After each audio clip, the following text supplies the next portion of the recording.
the home of champions. 1987. It was the battle for #1, and Miami and Penn State dueled to the final 9 seconds before the Nittany Lions became the national champions.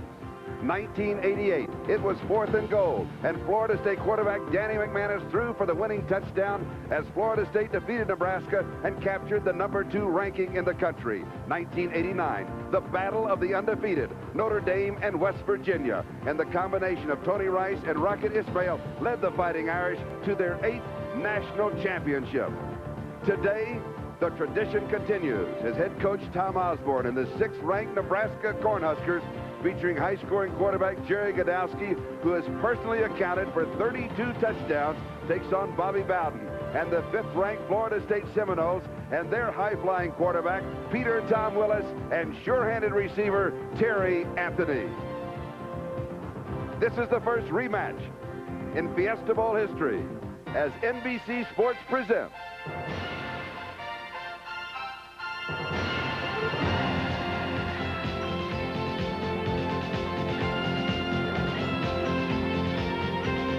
Championship Monday.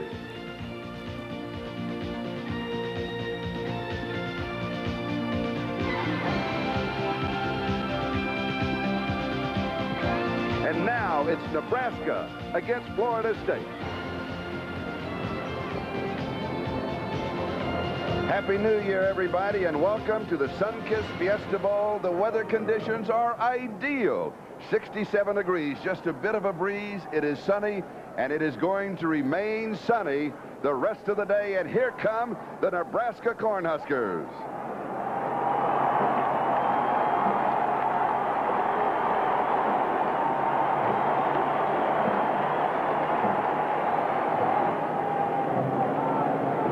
And now here comes the Seminoles of Florida State.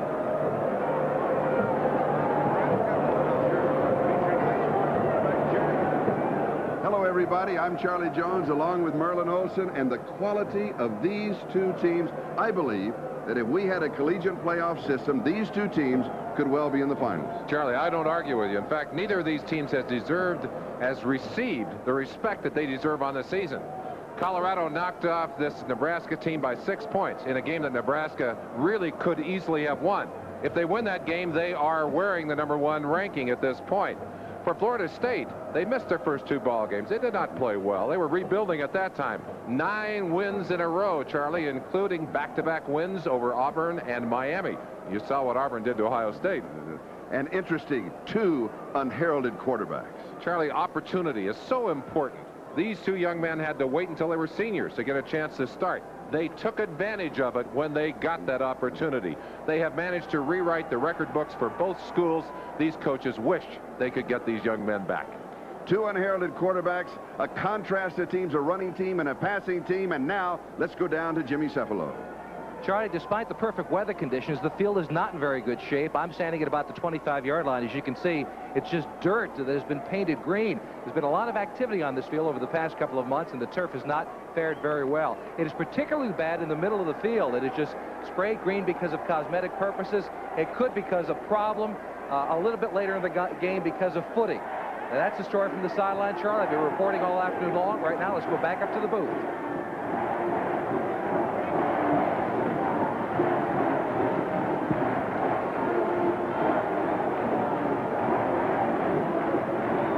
So Nebraska will be receiving. The Florida State Seminoles will be kicking off.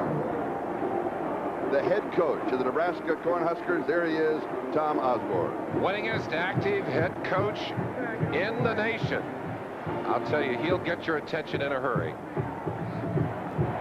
And Bobby Bowden, the head coach of Florida State. Look at the bowl record of Bobby Bowden. And Charlie, to make that even more impressive, they are 6-0-1 in their last 7 bowl appearances. And we're also watching 2 of the finest collegiate programs in the country. We certainly are. They get at it in a different way. Nebraska wanting to run the football and throw the play-action passes. For Florida State, they'll put the ball in the air all afternoon. And it will be Bill Mason, number 43 for the Seminoles, who will be kicking off. And the deep backs On the return, number 23 is Leotis Flowers. Number 33 is Tyrone Hughes.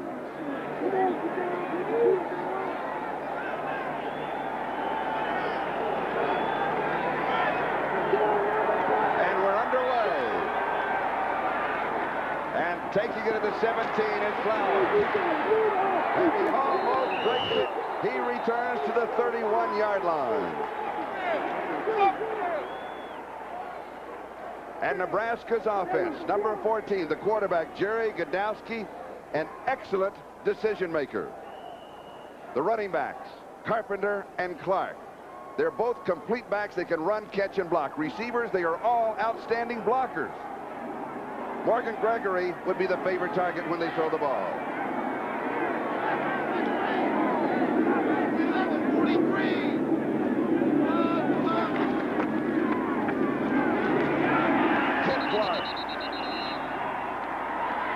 Clark has a couple of yards on the play. The offensive line for Nebraska, very intelligent, both on the field and in the classroom, led by 2 All-Americans, the center, Jake Young, and the right tackle, Doug Glazer. Kickers, Greg Barrios and Chris Drennan. Between the 2 kickers, they have hit 10 of 13 field goals, and extra points, they're perfect, 64 of 64. They mark it at the 32. It is 2nd and 9. Cornhuskers now with 2 tight ends.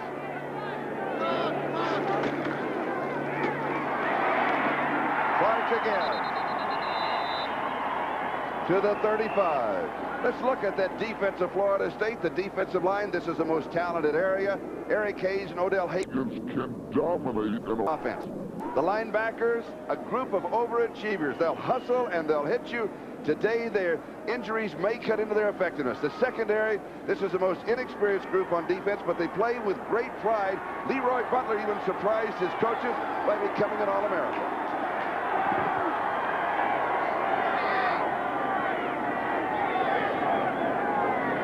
Third down. 1 yard for Godowski to the 36. And it is Kurt Carruthers who cuts him down. A highly emotional opening series for this Seminole defense. They took on the strength of this Nebraska offense, and they've shut down the first drive. Florida State will get the football. So Mike Sticky will be punting, and the return man is Terrell Buckley.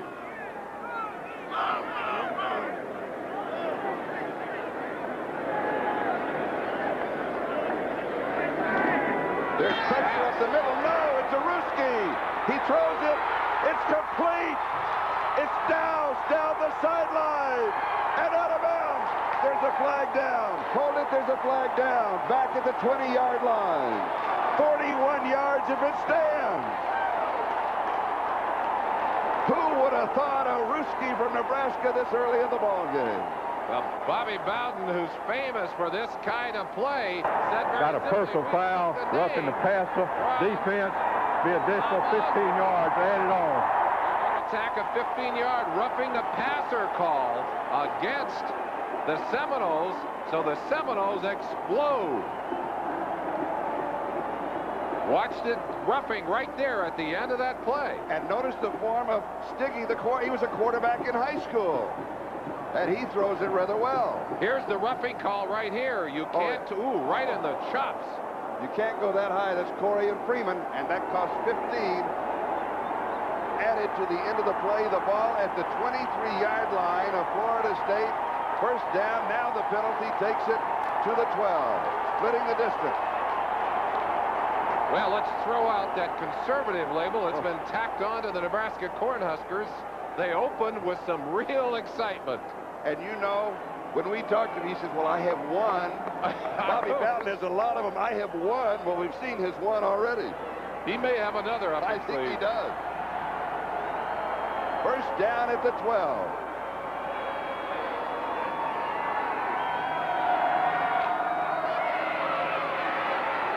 Godowski keeps, and he's going to go to the 7. Henry Ostazuski makes the tackle. Charlie, amazing how quickly the emotion shifts when you can run that kind of play. It looked like Florida State was going to get their hands on the football. Their defense had come on the field, had done a fine job. Nebraska turns that emotion right around, quiets the Florida State fans who are here en masse, and now they have a chance to close it off with a touchdown. Might be able to get a first down inside the 1-yard line. Second down and 6. The ball just outside the 7, opening drive of the game. The defense is there and makes the play. Godowski spinning, and again it was Henry Ostaszewski who led that defensive line. The timing of that play was off. It looked like center Jake Young may have snapped the ball a little too early. No one else was moving on time. Watch it. Everyone else is kind of sitting, and Jake Young has the tendency to try and guess the count a little bit, get that snap up a little early. In that situation, he got it up too early, and the timing on the play was destroyed. Didn't come up clean. Godowski had to fumble just a little bit before he got control of it. Third down. The ball at the 9.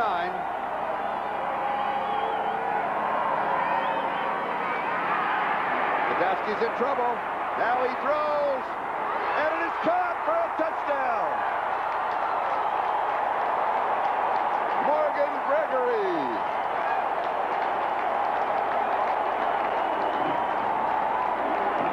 Morgan Gregory, whose dad was a co-captain of the Huskers in 1967. His father is here, and I'm sure is celebrating right at this moment.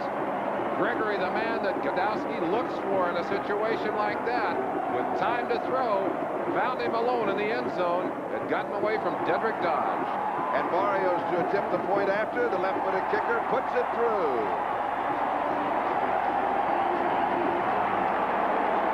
Play action, pass right here. A little fake. Now watch Godowski scramble, gets away from a tackler there, takes the time that is necessary. Dedrick Dodge is there, but he's too late. Touchdown. 7:19, time remaining, first quarter, scoring drive, 69 yards, 7 plays, 3:41, and a running team throws for their opening score. And Drennan kicks off.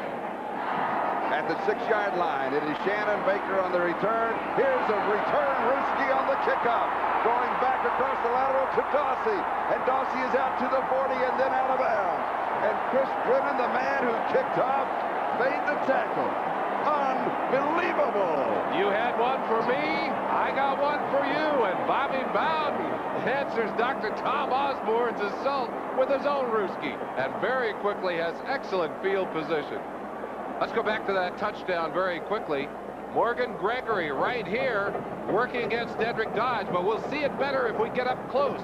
So let's go down and pick up the action. There they are. Whoa, we better go back to that. The action is live. We come back live. And popping up the right side, interestingly enough, opening with the running attack is Dexter Carter of the Florida State Seminoles. You expect him to throw more than run. Let's go back to the touchdown. We had a little technical problem. Here we go. Very quickly, watch Morgan Gregory now stretching the man to the outside, and he'll break back inside right here. Twists back to the inside and gets away from his man. Enough time to throw it, and that was the key. That's Harold McCorvey, not Dedrick Dodge. We better make that correction right there. 2nd and 3, the pass incomplete. Throwing to Terry Anthony. Now we'll go back to the lineup now. The Florida State offense. Quarterback Peter Tom Willis played better than even his coaches expected. He continues to improve. The running back, Bennett and Carter. Now, they may take a back seat to the passing game, but watch them or they can destroy you. The receivers excellent. As a group, these are the best receivers in the country and the key to the Seminoles' offensive success. Along with that great throwing by that quarterback, P.T. Willis. 3rd and 3, and the pass is complete near side. Ronald Lewis. And Lewis will pick up the first down. The offensive line, they've been playing as good as any offensive line in the country, and they have been tested against the top collegiate defenses in the nation. And their kickers, a good 1-2 punch. Richie Andrews is the short man, and Bill Mason is the long man. We talked about the contrast of these two teams, Charlie. Florida State wants to throw the football, but in order to have an effective passing game, you've got to show the defense that you can run the football. So we'll see some running, but it's usually finesse style running. Knocked away. Outstanding defense Defensive play by Tahan Lewis. Ron Lewis, no relation, the intended receiver. It'll be 2nd and 10. Peter Tom Willis has a live arm, but he telegraphed this pass. Tahan Lewis, an excellent jump. And boy, I tell you, if he comes in and takes that football, the score is 14-0, not 7-0. 2nd and 10 at the 39.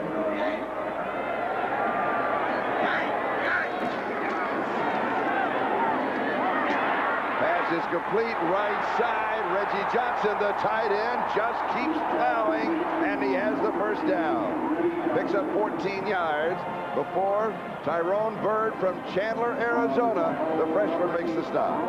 Reggie Johnson, an outstanding athlete, 4.61 speed, an outstanding blocker. He just runs right over Tyrone Bird and gets himself a first down. That's a big play. There's Bird right at the end of that play. Tahan Lewis, the man that hit him first, he was left with footprints on his chest. At the 25, first down.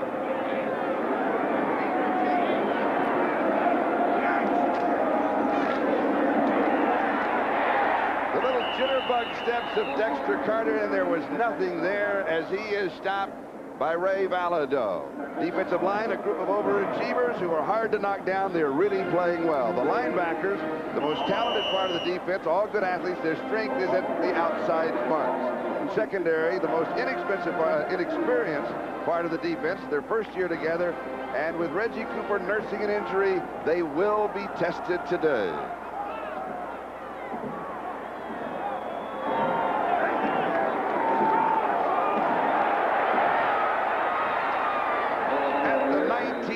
Line is Edgar Bennett. Pat Tyrants, the leading tackler for the Huskers, makes the stop. One of the best battles of the day going on inside. All-American Michael Tanks at center, number 68. Working on the little big man, number 74, Mike Murray. And Murray getting a piece of the ball carrier there. Not enough to bring him down. We'll have 3rd and 5.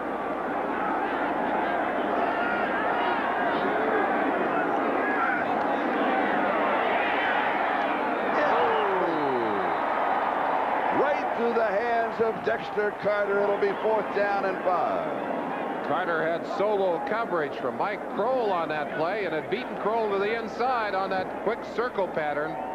Watch him. He'll come from the right side of your screen. Good timing pattern, but just out of the reach of Dexter Carter. He would have picked up the first down. Bill Mason with a field goal attempt, and it is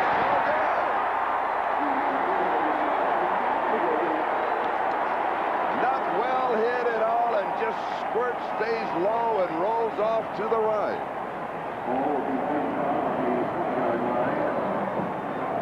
Let's see if we can see what happened. Footing is not good. Didn't look like he had problems with his footing on that play. Cephalo talked about that part of it.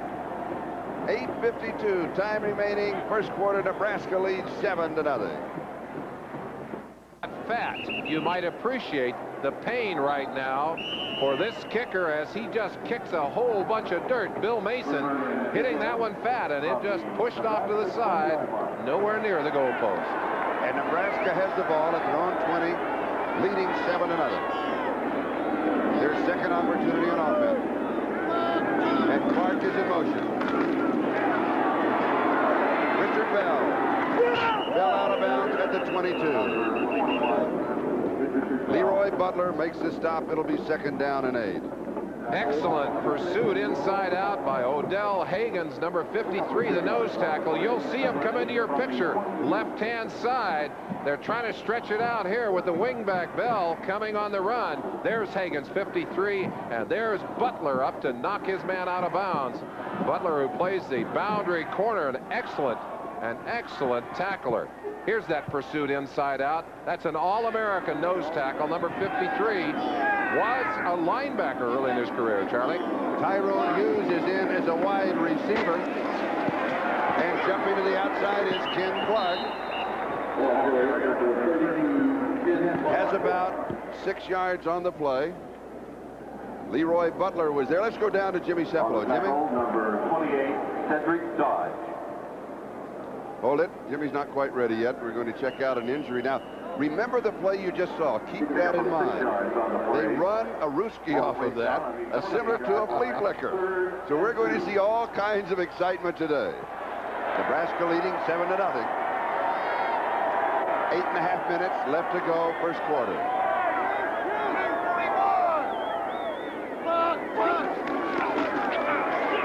Here's Clark to the 35.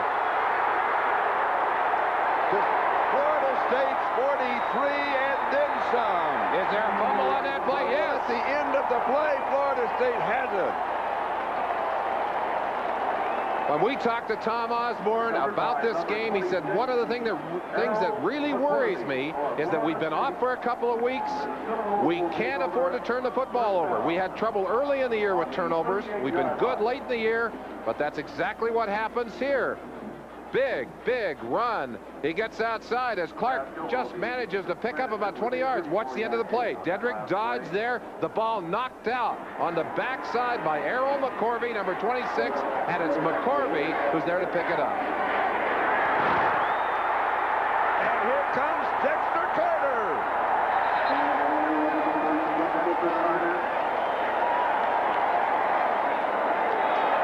35 yards, the man who has become the darling of the Sun-Kissed Fiesta Bowl. Boy, you talk about a jitterbug back. Very good blocking up front, and Carter, who has great speed and good acceleration, just manages to take the best of that. Ball down to the 28-yard line. 5'9", 172-pound senior.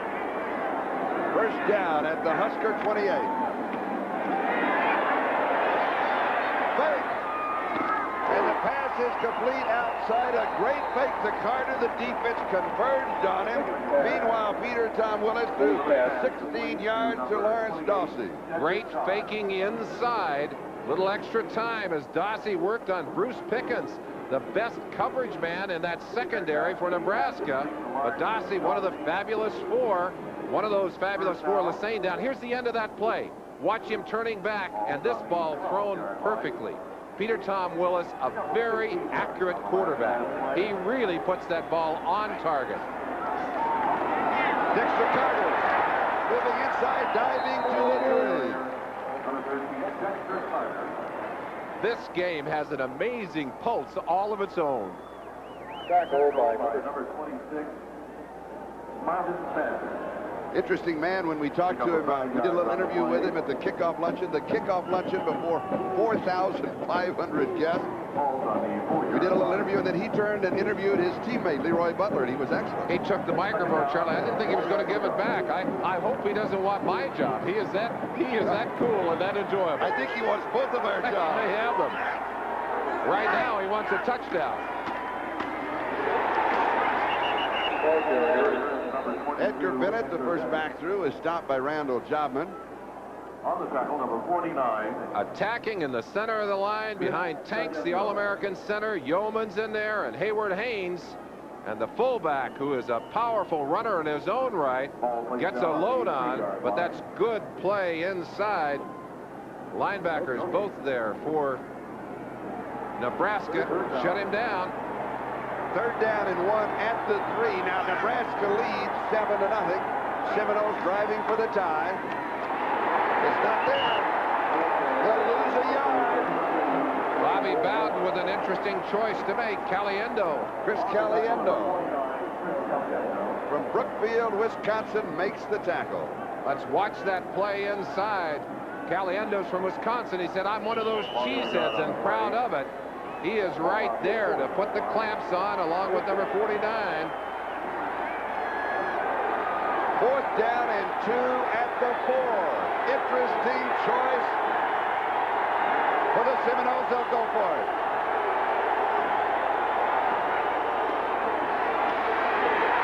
It's not there. Paul Moore stopped by Kit Wells and company.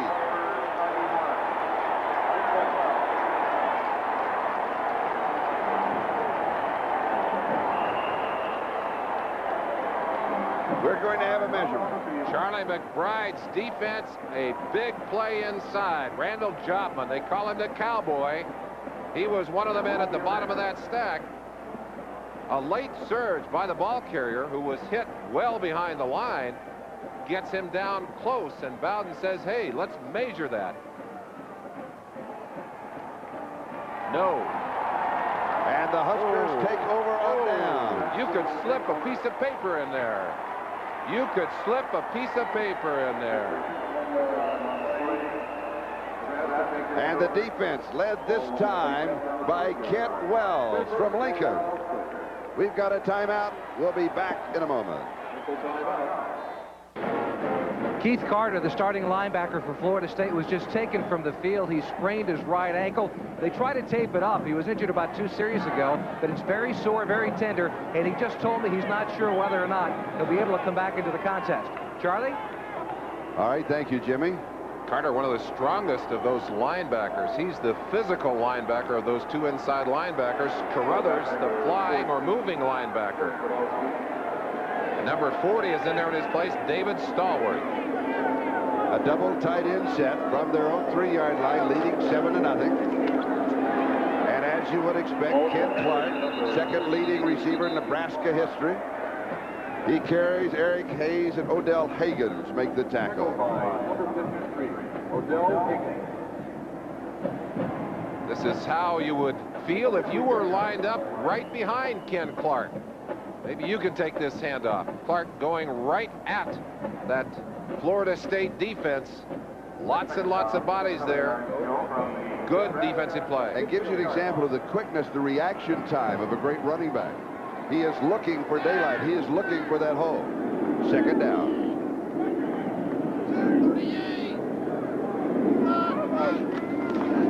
Changing the strength of the offense, the fake of the option, and Godowski key. And he will go to the 12, maybe a yard shy of the first down. Stallworth is there along with Dodge. Charlie, they run a lot of the veer plays. You can get a chance to watch the little man in motion here. When he comes across, he'll change the strength of that formation out of the eye.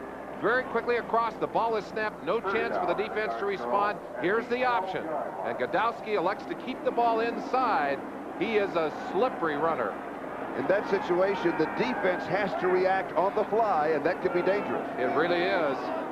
Nebraska forces you to make choices all day long. Third down and 1. Cut off outside, and Clark comes back inside. He'll pick up the first down as he will go to the 15. Kurt Carruthers with the tackle. Carruthers is the leading tackler with 145 tacklers on the year. Right there, number 45. He is extremely quick. Flies to the outside, and right there to be in on the tackle. It's no wonder he's the leader. How much does he weigh? Well, we asked him, look at that 208. He says, I can't quite make 200. The coaches say we don't weigh him unless he has full gear on. Well, we'll call him Kirky Suzu if he lies like that. They weigh him with his shoulder pads on. Maybe he gets to 200 then. First down, and there are 4 wide receivers. There's a flag down.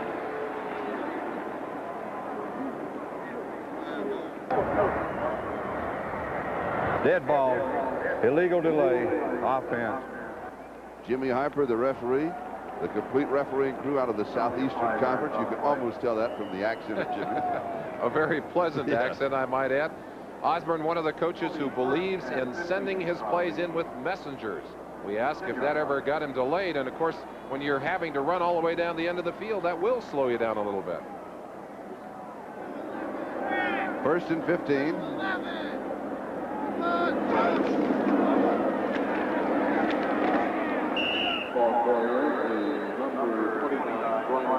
Ryan Carpenter is going to pick up a couple of yards on the play. And watch one thing that the Huskers do. Ostazuski with the tackle is everybody carries out the fakes. Soon as there is a handoff, everybody continues with their fakes, constantly setting up other options. They will run a tremendous number of different sets of different formations and get you a lot of different looks. And our camera crew is doing an outstanding job starting this decade. Well, when you open up with all of those Ruskies, they know they've got to have their they got to have those lenses screwed down tight. We all stay loose. Pass is complete to touchdown scoring Morgan Gregory. A scramble for the ball. They're going to say, I think, no. They're going to say the ball was down, that he was on the ground. You heard that collision. Oh, yes. Boy, did you ever.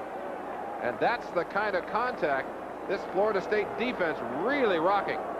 The thing that makes Nebraska's passing game so difficult, they make everything look like a run. And then suddenly they stop and that ball is in the air. The defense, you've got a man coming at you. You don't know whether he's a blocker or a receiver. There was the shot. That ball was loose. That ball is fumbled. There is not a replay in college ball. And it's unfortunate in that situation. They deserve to have that ball. Yes. Great hit by the Florida State defense. There are no replay reviews in college, as we stated. Nebraska now, they take a timeout. The score is Nebraska 7, Florida State nothing. 1:57 time remaining, first quarter. A primetime showdown. The Federal Express Orange Bowl pits the #1 Colorado Buffaloes against Lou Holtz and the Fighting Irish of #4 Notre Dame in a game that will determine the national championship. The Federal Express Orange Bowl, tonight on NBC. Quiet, everybody, and listen to the hit of Dedrick Dodge. Oh, wow. We're serious. This is a serious bowl game. This is really serious business, and that ball knocked free from the hands of Morgan Gregory, but the official, feeling that the play was dead, awarded the ball back to Nebraska. It's third and about 1.5 yards to go.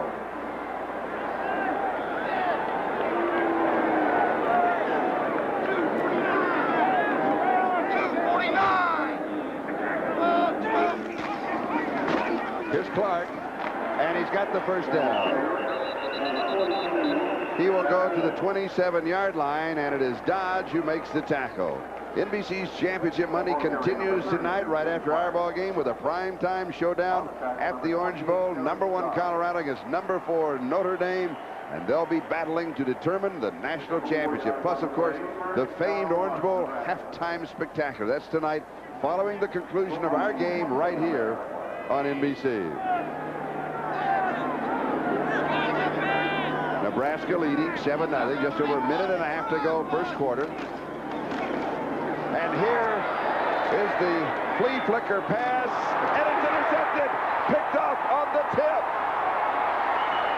Kevin Grant has the interception for Florida State.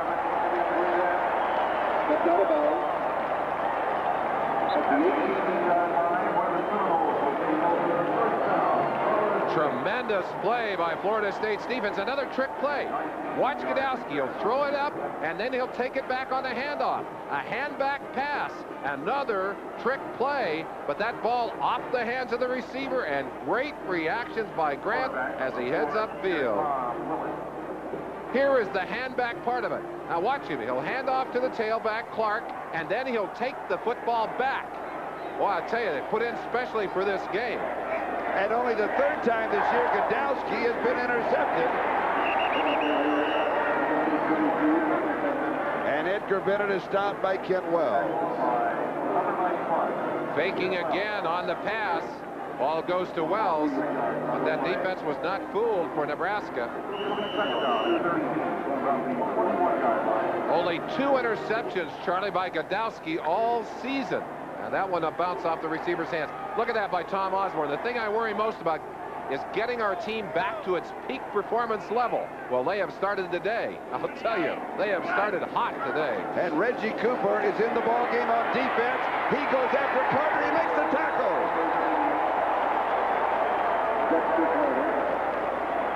Cooper, the 2-time All-America, second-team All-America, bothered by the knee injury. We did not think he was going to play, and he does it here. Well, he said, if I can go, I will. And this is too big a game for him to miss. He's the best of that defensive backfield. He's certainly one that all the pros have their eye on, Charlie. We saw the quote by Tom Osborne, and we asked Bobby Bowden. He said, amen. Amen. That's right. He agreed. The toughest thing, getting your team back, getting them up to speed. They started hot today. I think both teams are up to speed, though. Play action fake. Wobbly pass. Out of bounds. It's incomplete. And with that play, the first quarter excitement at the Sunkist Fiesta Bowl comes to a close. The score is Nebraska 7 and Florida State nothing.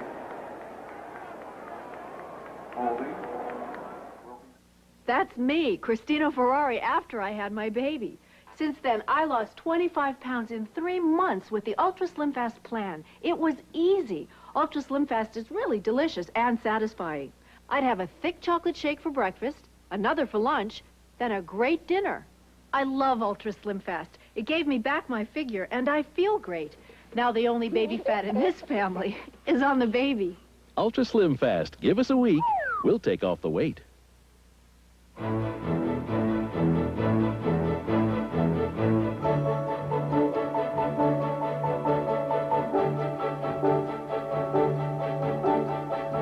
Come fly the friendly skies. You know the sinking feeling of a dip. Seminole of Florida State. Double good luck.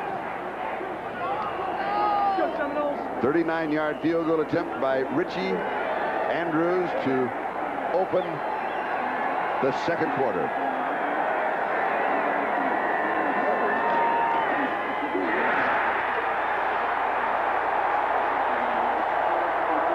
Bill Mason missed. Richie Andrews misses.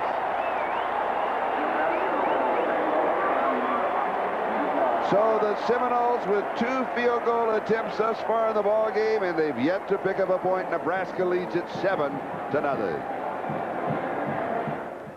3 possessions have resulted in 2 missed field goals and a loss of downs at the Nebraska 3. Watch this kick. Again, the ball kicked very low and shanking off to the left-hand side. Andrews knew the minute he hit it that it was not going to be good. And Nebraska takes over at their own 23. Tom Punt is into that offensive line. Eric Wiegert is in the offensive line, and Leotis Flowers is in the backfield. And a flag is down. Number 29, Brian Carpenter, flag on the play. Carpenter, the ball carrier. When you weigh less, Charlie, than 200 pounds, you've got to expect to get banged around in there a little bit. Wiegert coming in there. Number 29, Carpenter coming in to block. And number 45, Kirk Carruthers, bounces around like a top inside. I'd say he is tough, though. You gotta like him. You've got to like him. Holding penalty called on Nebraska. And the ball goes back to the 13. Father was a coach at Michigan State University, but he liked what he saw when Florida State came to play at Michigan State. Came down with his mom to do a recruiting trip, was going to go on to Miami, stopped to Tallahassee, said, this is where I'm going to stay right here. In fact, Michigan State coach George Perlis was in his parents' wedding. Here's the draw. Leotis Flowers near the 30-yard line. Leroy Butler with the tackle. Looking into the eyes of a linebacker. I didn't see what he wanted him to see. He was a little late getting there. Leotis Flowers, a real flyer. They call him Mookie. Mookie? Moved him out. They call him Mookie. Well, he mooked for 17 yards on that play. He got a fast 17 on that play. And it's 2nd down and 3. Defensively, John White is in the ball game. Oliver Strickland is in. David Stallworth and Howard Dinkins have all checked into the defense.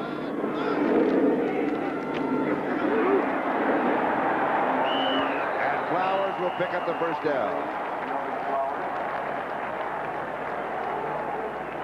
Tackle by number 45, Kirk Carruthers, and number 89, 14-17, time remaining in the first half. Nebraska leading Florida State by a score of 7-0. They put together an opening drive of 69 yards in 7 plays, which included a long gaining punt Ruski.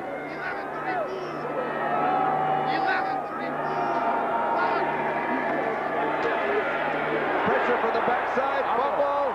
Florida State has it. Higgins jarred it loose. Higgins recovered it. John White is the man blitzing who jarred it loose. Blitz from the backside. John White, number 44, a man who had his leg crushed 2 years ago. They didn't think he'd ever play. In fact, they call him Crusher. Chanced it went boom from the backside. You can see why they call him Crusher after a play like that. And Florida State has the ball when we come back in a moment. John White right here times it perfectly. Staggers up and then shoots inside. Two men. Here's a fake here. This man will miss the block.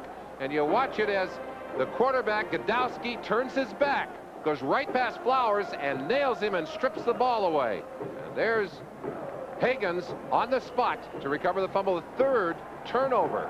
You remember what Osborne said. Tom Osborne very concerned about the turnovers. That's 3 of them so far in this ball game. And Florida State has the ball at the 31.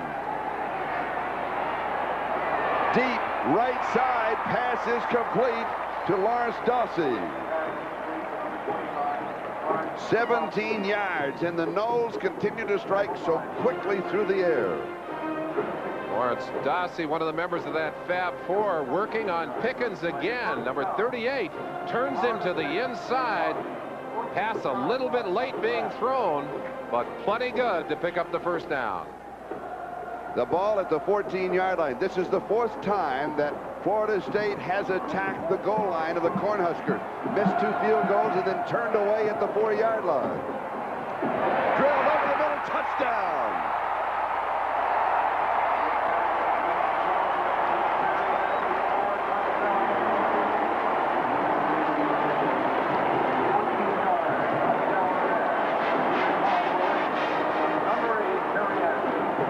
One of the points that Bobby Bowden made to us, and we talked to him yesterday, Charlie, he said, we will throw the slant. And there it is.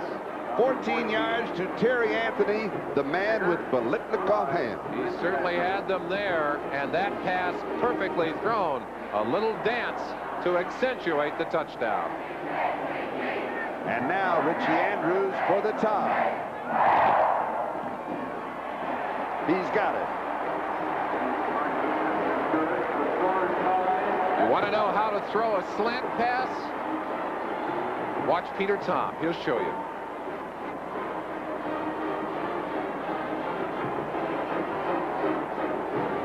We're tied at 7. It's brought to you by the Sunkist family of products, where you can be sure of the highest quality every time. You have our word on it. By Mitsubishi, bringing you a full line of award-winning automobiles. See them all at your Mitsubishi Motors dealer. And by Budweiser, the king of beers. Remember, know when to say when.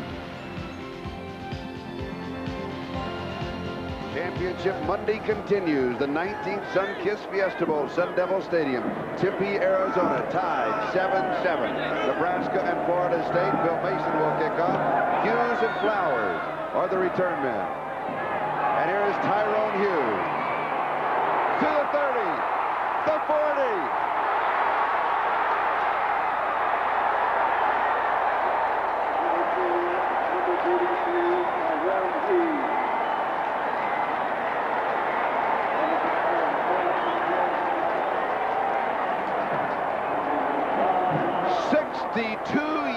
On the return, and Bill Mason, the man who kicked off, saves a touchdown. The Big 8 punt return champion shows you that he can return kickoffs as well. A flyer's speed. Tyrone Hughes explodes to the outside, has excellent field position for the Huskers. The freshman out of New Orleans, Louisiana. Louisiana Offensive Player of the Year back in '87, Charlie. He showed you why. And a penalty tagged to the end of the play. Late hit out of bounds. And the ball goes to the 15-yard line on the personal foul. James Chaney is now the nose guard for the Noles.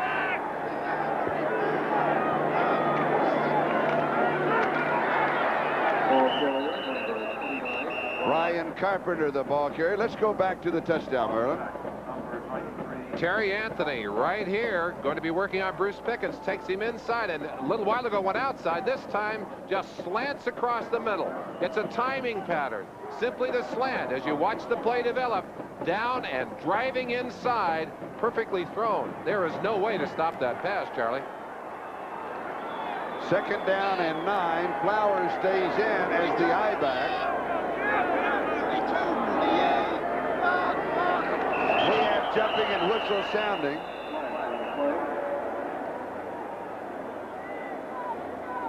And the penalty at the end of that kickoff return. When you've got a man out of bounds, you got to turn loose of him, Charlie.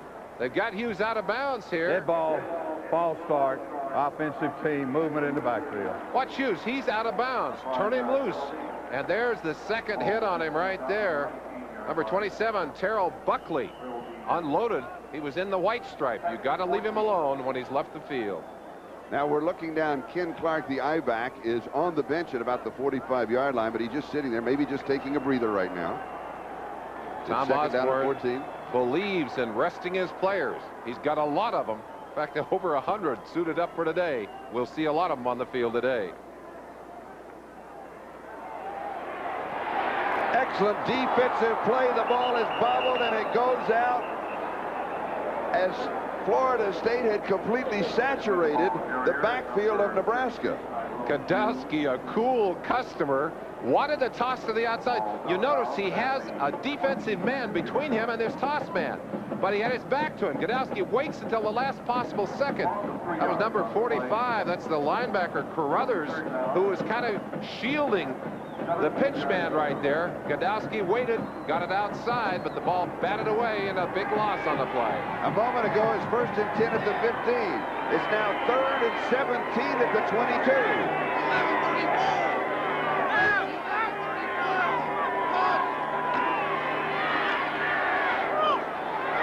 Incomplete. The receiver, Morgan Gregory, trying to run the defender off and then come back right at the goal line on a timing pattern, and the ball got there just a step too soon. Well, he had Terrell Buckley beaten. You watch him. He'll run Buckley, number 27, into the end zone, fake to the inside right here, and then break outside. But that's a timing pattern, and the ball had already been thrown a little too soon. They'll try the field goal. Chris Drennan from 39 yards out.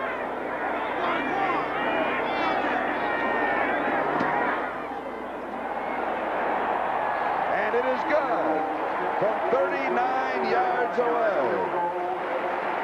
And Nebraska moves back in front by a score of 10-7. And Nebraska will kick off to either Dexter Carter, number 13, or Lawrence Dawsey, number 29. 12:15, time remaining in the first half. Nebraska leads by 3, 10-7. Picked up by Dawsey to the 20. And he'll return to the 25-yard line. Championship Monday continues at halftime with scores and highlights, and we'll be going to the Orange Bowl. Notre Dame and Colorado will have team reports, Bob Costas and Bobby Beathard, and a special feature, the legacy of Sal Anesi. So be sure and stay with us at halftime, and we'll bring you up to date on everything that's going on in Miami. We've got a lot still going on here, and another great ball game to follow. A highly emotional story of Sal Anesi and the inspiration he has given his Colorado teammates during this season. Peter Tom Willis with the fake, and the pass is complete to Carter. And out of bounds at the 48-yard line of Nebraska, 27 yards on the play. Bobby Bowden's team, much different than the Nebraska team. They live off the big plays. They look for the big plays, the turnovers, the explosions on offense. And there's a man who can explode. Some of the quickest feet we have seen in a long time. Peter Tom Willis, 6'3", 202 pounds, a senior. This is his first year as a starter. He is 6 of 10 for 98 yards and a touchdown. And he is sacked. Mike Murray got him. Number 74, the little big man. Get a kick out of talking to Mike Murray. He got into this program at Nebraska by sending a 2-page letter telling him why he wanted to come. They said, come and walk on. There he is, 74, middle of your picture. That's an All-American center, Michael Tanks, that he's throwing around to get inside. He spots about 20 pounds to Tanks. He doesn't care. He just blows by and gets himself a piece of that sack. 2nd down and 18, the ball at the 44.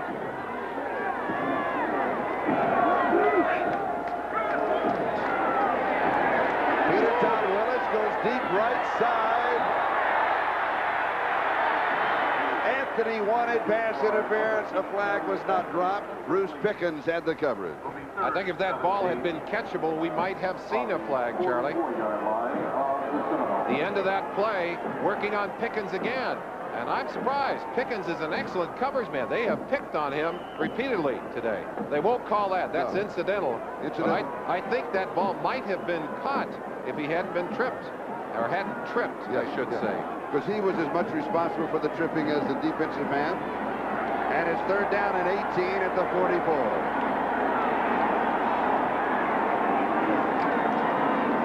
Peter Tom Willis. Pass is complete. Ronald Lewis. And it is ever so close to the 1st down. He needed 18. Tackled by number 3. And he got just about it. Tyrone Leggett and Marvin Sanders, the 2 men there for the Cornhuskers. Ronald Lewis breaking to the outside, and the ball is there waiting for him. You can feel that one coming at you. And Lewis able to get a little bit extra, but they're wrapped around his legs. Tyrone Leggett making the attack. Look at the helmet, the tomahawks, Charlie. He set a new record. Sammy Smith had 38. Those are for big plays. But this year, Peter Tom has picked up 44 tomahawks. However, there's not room on the helmet for 44. There are only 41 on the helmet if you're counting. Does he have one? Put it on his shoe and on his belt? He may have to put a few on his shoe. A great season for this senior. He had a chance to redshirt. He said no. He said he wanted to play. But he has really turned into performance. It'll be a little short. 4th down and short, just outside the 38. Bowden continues to gamble as he has all day long. Hey, we came here to win. Let's go for it. Double tight end. Ronald Lewis is wide to the right.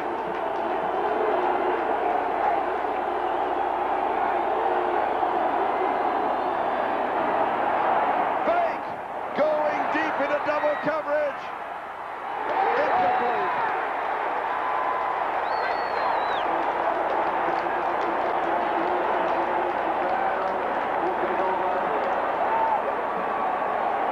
Bobby can't believe that he didn't get a call down there for interference on that play. Excellent faking. But what a fake over the top. Now remember, this is short yardage. 4th down, what about a foot? Pickens, Bird, Lewis, they were all the Leggett. Everybody was dropping back. They really weren't fooled on that play. They've been well schooled. Charlie McBride, the defensive coach, reminding him, there's the great fake. And there's Carter up over the top. And Nebraska takes over on downs at their 39-yard line. And here's a double reverse. Clark back in the ball game, and he loses his footing on that dust, dirty part of the field. And Howard Deakins was there to cover him. Let's go back to the previous play. We'll look at the play. It's particularly the end of the play we want to see to why Bowden was so upset. You see the great faking again. Streaking downfield. Ronald Lewis. Oh, no, I think that was excellent defensive coverage. Excellent defensive Charlie, coverage. I don't think that ball was catchable. That was great camera work. Thanks, guys. Good picture. Good picture.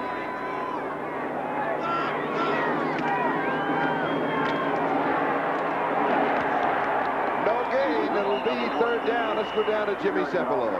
Charlie, Keith Carter, number 59, the linebacker from Florida State I mentioned, came back onto the field. It was x-rayed, his ankle was. It's not broken, but he's wearing one of these air casts. It fits around the ankle. They inflate it. He's been running back and forth along the sideline. He's going to give it a try to go on the field. We'll see how he does. We'll keep up on his progress. Charlie? Thank you, Jimmy. He now has come back into the ball game. And it's 3rd and 10 at the 39. Nebraska leading by 3.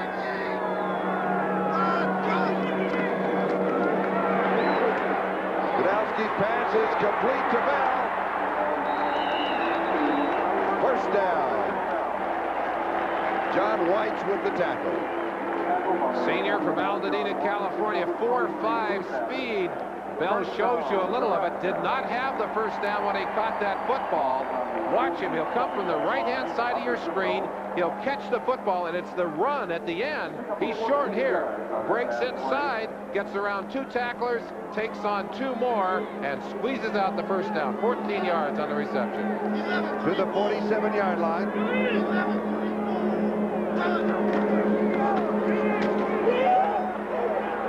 Ken Clark. Still on his feet. Going out of bounds at the 36-yard line. What a great fake by Ken Clark on Howard Dinkins, number 89. Fake to the outside and jump back inside, left Dinkins hanging, able to pick up that excellent yardage. And a first down at the 36-yard line. Watch the fake. Number 32. Quick move inside, going back across, right there. You see him as he jumped back inside. Very, very quick lateral movements by Clark.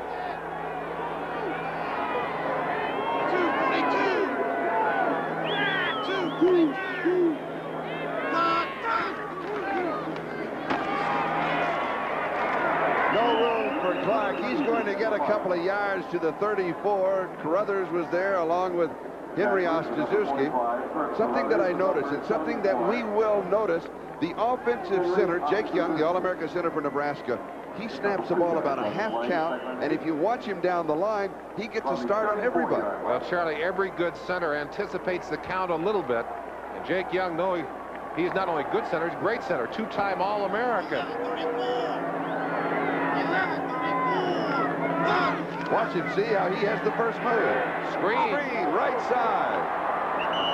Carpenter is out of bounds. Eric Hayes for the defense. Let's see if we can pick up that early snap, Charlie. The other thing that Young will do, he's a real crab blocker. Now watch the movement on the line. Snap early, everyone else a half a count late. And there's the development of the screen pass. They let everyone go through, get to the outside. That's Carruthers' great play on the outside as he made the tackle. You can notice it a little bit more on a running play because he fires out and then everybody else fires out behind him. 3rd and 6.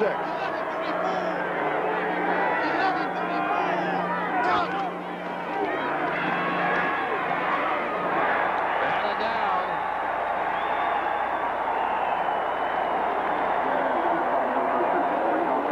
Odell Hagens celebrates. Hagens, we talk about Jake Young, the All-American center. That's an All-American matchup there. An All-American center against an All-American nose tackle. A real battle. And Hagens reaching up and slapping that ball down at the last possible second. That's a great move that you talked about. Going up, timing yourself, and getting the hands in the air. Good reaction. He'll get a tomahawk for that one, Charlie. And speaking of tomahawks, the Seminoles call a timeout, as Chris Drennan will be coming back with a field goal attempt, but right now we'll be going away. Nebraska leads by 3. Shot from high above Tempe, Arizona, from the MetLife blimp, and piloting the blimp today, guess who? The world famous World War I flying a Snoopy. Wait a minute. What Snoopy? He can do everything.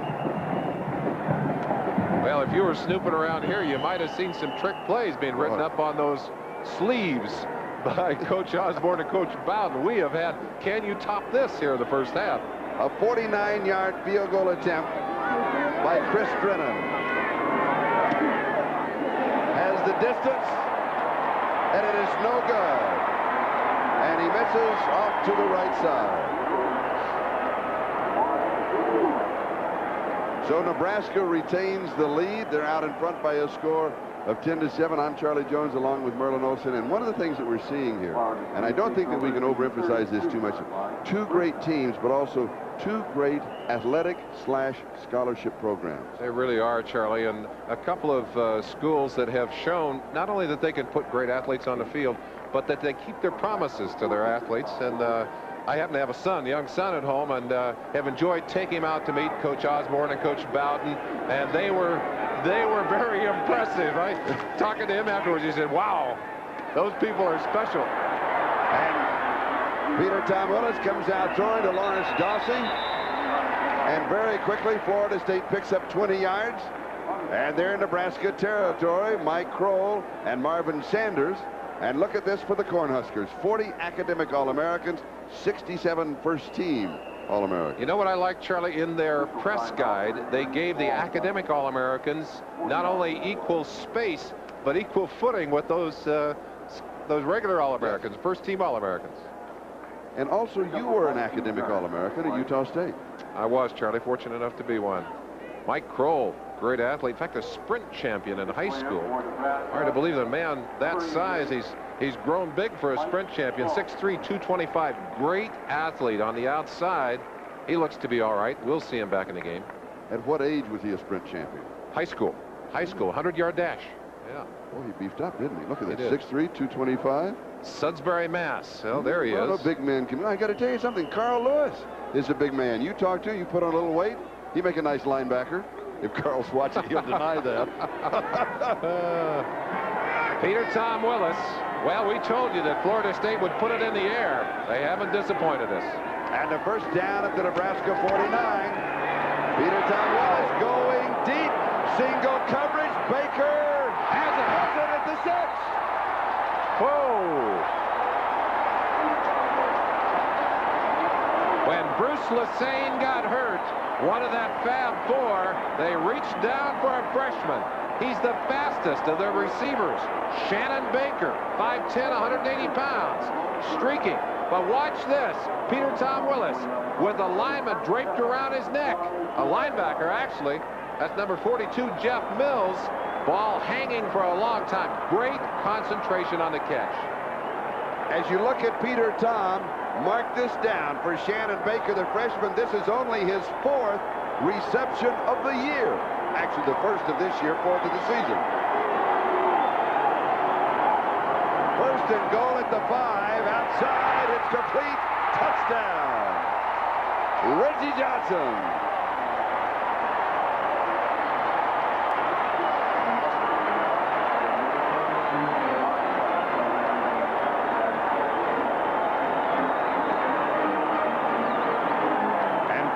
State takes the lead for the first time in the game. A celebration right in front of the Florida State fans, and a lot of the band is over there. Well, Coach Tom Osborne saying, what are we going to do to respond here? Talking to Gdowski, his quarterback. Right now, Florida State looking to make a successful kick. They missed a couple today here. Andrews has the point after. Florida State 14, Nebraska 10, 6:55 to go, first half. Merlin. Chance to watch that play as Johnson just breaks free very quickly outside. And when you've got a quarterback with a live arm, a good quick arm, you can get it out there very quickly. Peter Tom looking inside and then outside immediately. That ball is in the air.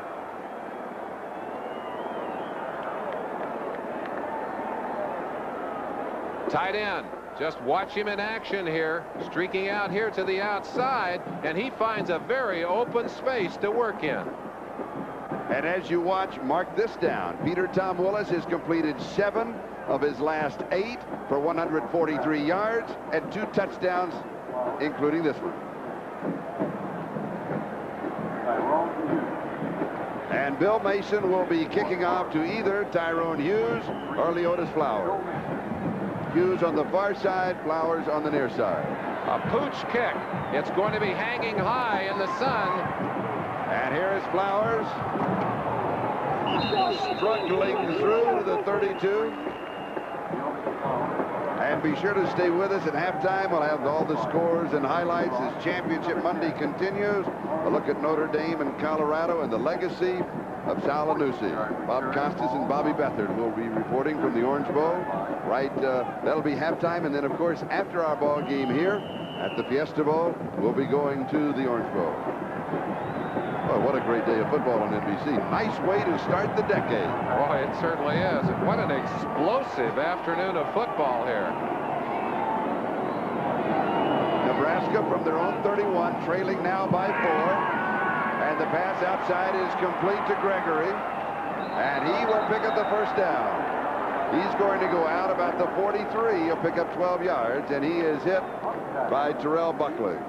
Talking to Mickey Andrews, the defensive coordinator for this Florida State team, he said the thing that makes Nebraska's scheme so tough when they throw the football is that they make it all look like a run. And when we have to go against that, he said it's hard to decide, are they going to run it or are they going to throw it?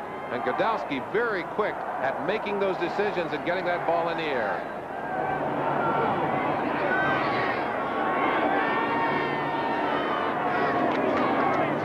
Play action fake. And the option is dropped. And then recovered by Ken Clark. Keith Carter was right there for Florida State. When we talked to Mickey Andrews the other day about this fine Nebraska team, he said, hey, we can't stop Nebraska. Nobody has. We've got to try and control them and make some big plays. And by big plays, he means turnovers. And they have gotten them here today. And a lot of that because of the kind of hitting, the emotional big play defense being played by Florida State. But both teams have been getting their share of big plays. Now there's a big play group. Big play group. Yes, they are. 2nd and 16 at the 37. Godowski likes a timeout here. Didn't like what he saw. So that stops the clock. 5:56 time remaining in the second quarter. It's Florida State 14 and Nebraska 10. In an absolutely gorgeous afternoon at Sun Devil Stadium in Tempe, Arizona. The turnovers, always a major story. Charlie, let's look at those numbers. Giveaways. Now, in particular, the numbers for the Cornhuskers important. They've only had 3 interceptions on the entire year. Of course, they're not that much of a passing team, although they got a lot of touchdowns out of their passing game. But look at the plus 14 on each side. Very, very important positive numbers. The Seminoles at 39 takeaways, 5th in the nation. So they've done a good job on that all year long. And of course, turnovers today have really had an impact on this game, and that is not a number that is going to please Coach Tom Osborne. Harold McCorvey with a fumble recovery, Odell Higgins with a fumble recovery, and Kevin Grant with an interception. Only the 3rd time that Jerry Godowski of Nebraska has been intercepted this season. 2nd down and 16. The ball at the 37-yard line. And another reminder, we'll be going at halftime to the Orange Bowl and also after the ball game. We'll be in Miami this evening on NBC, so stay with us on Championship Monday. 5 in the secondary, looking for Godowski to throw.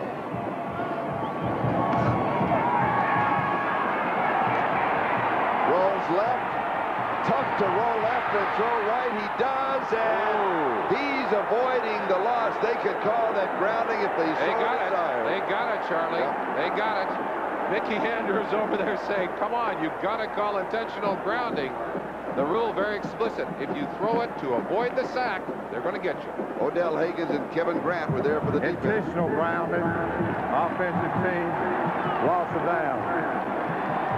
That is costly. Yeah. Watch the finish of this play. Godowski, of course, a good runner, averaged almost 8 yards a carry. He's not afraid to carry it outside, but that's a good job of stringing it out. Grant, number 47, right in his face. No question, no receiver there. He's dumping the football to avoid the sack. And so many times we talk about how difficult it is for a right-hander going left to stop and throw, and that gave you a good example. Godowski, a quarterback who really needs to set his feet before he can throw effectively.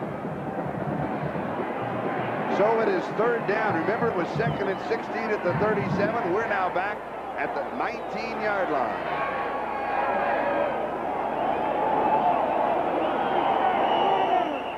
And Nebraska now takes another timeout.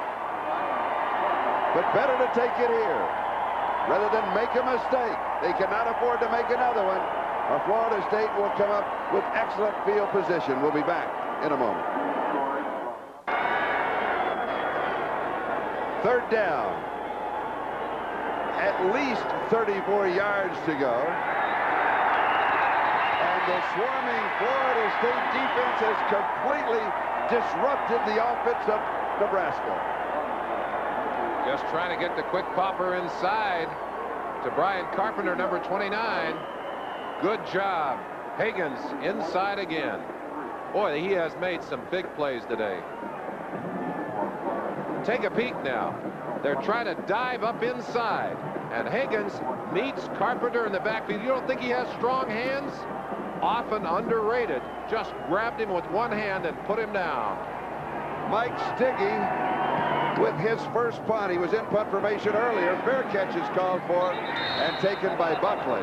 But when he was in punt formation on the opening drive, they had a punt Ruski that he ended up throwing a long completion. Merlin? Tom Osborne talked to us earlier about turnovers. I think consistency. Bowl games are always so difficult because we have a 6-week layoff and they have a 4-week layoff, and it's so hard to return to your timing. And we played the last 5 games with I think 3 turnovers in the last 5 games total, and really we're executing very well, and I just hope that we can approximate that in the bowl game. But with the layoff, it's often hard to know what you're going to do. 3 turnovers in 5 games. They've equaled that in the first half here today, Charlie. And Florida State comes out throwing one low. Ooh. Mike Kroll, injured a few moments ago, back on the field, makes his presence felt. Nice play. A gain of 9 on the play. It'll be 2nd down and 1. And this is just the woof. You notice he had a hold of the shoulder pads, Charlie. You don't want to grab the helmet to do that, but it's legal to do that if you got the pads. No, you could call that bulldogging. You wouldn't be too far away. No, you wouldn't. No, you wouldn't.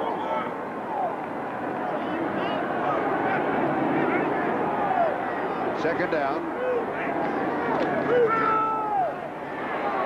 Looping timing pass far side to Ronald Lewis, hoping that he could run past Bruce Pickens and then turn back and pick it up, and it's incomplete.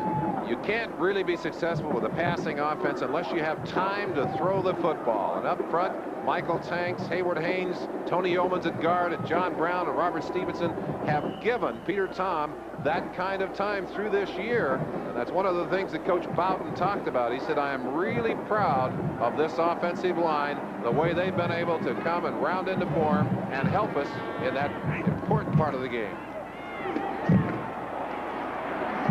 Dexter Carter, and he picks up the first down. Dexter Carter talking to him about, he loves to talk to his mom before the game and after the ball game. He's getting up a little slow here. His mother's going to worry about that.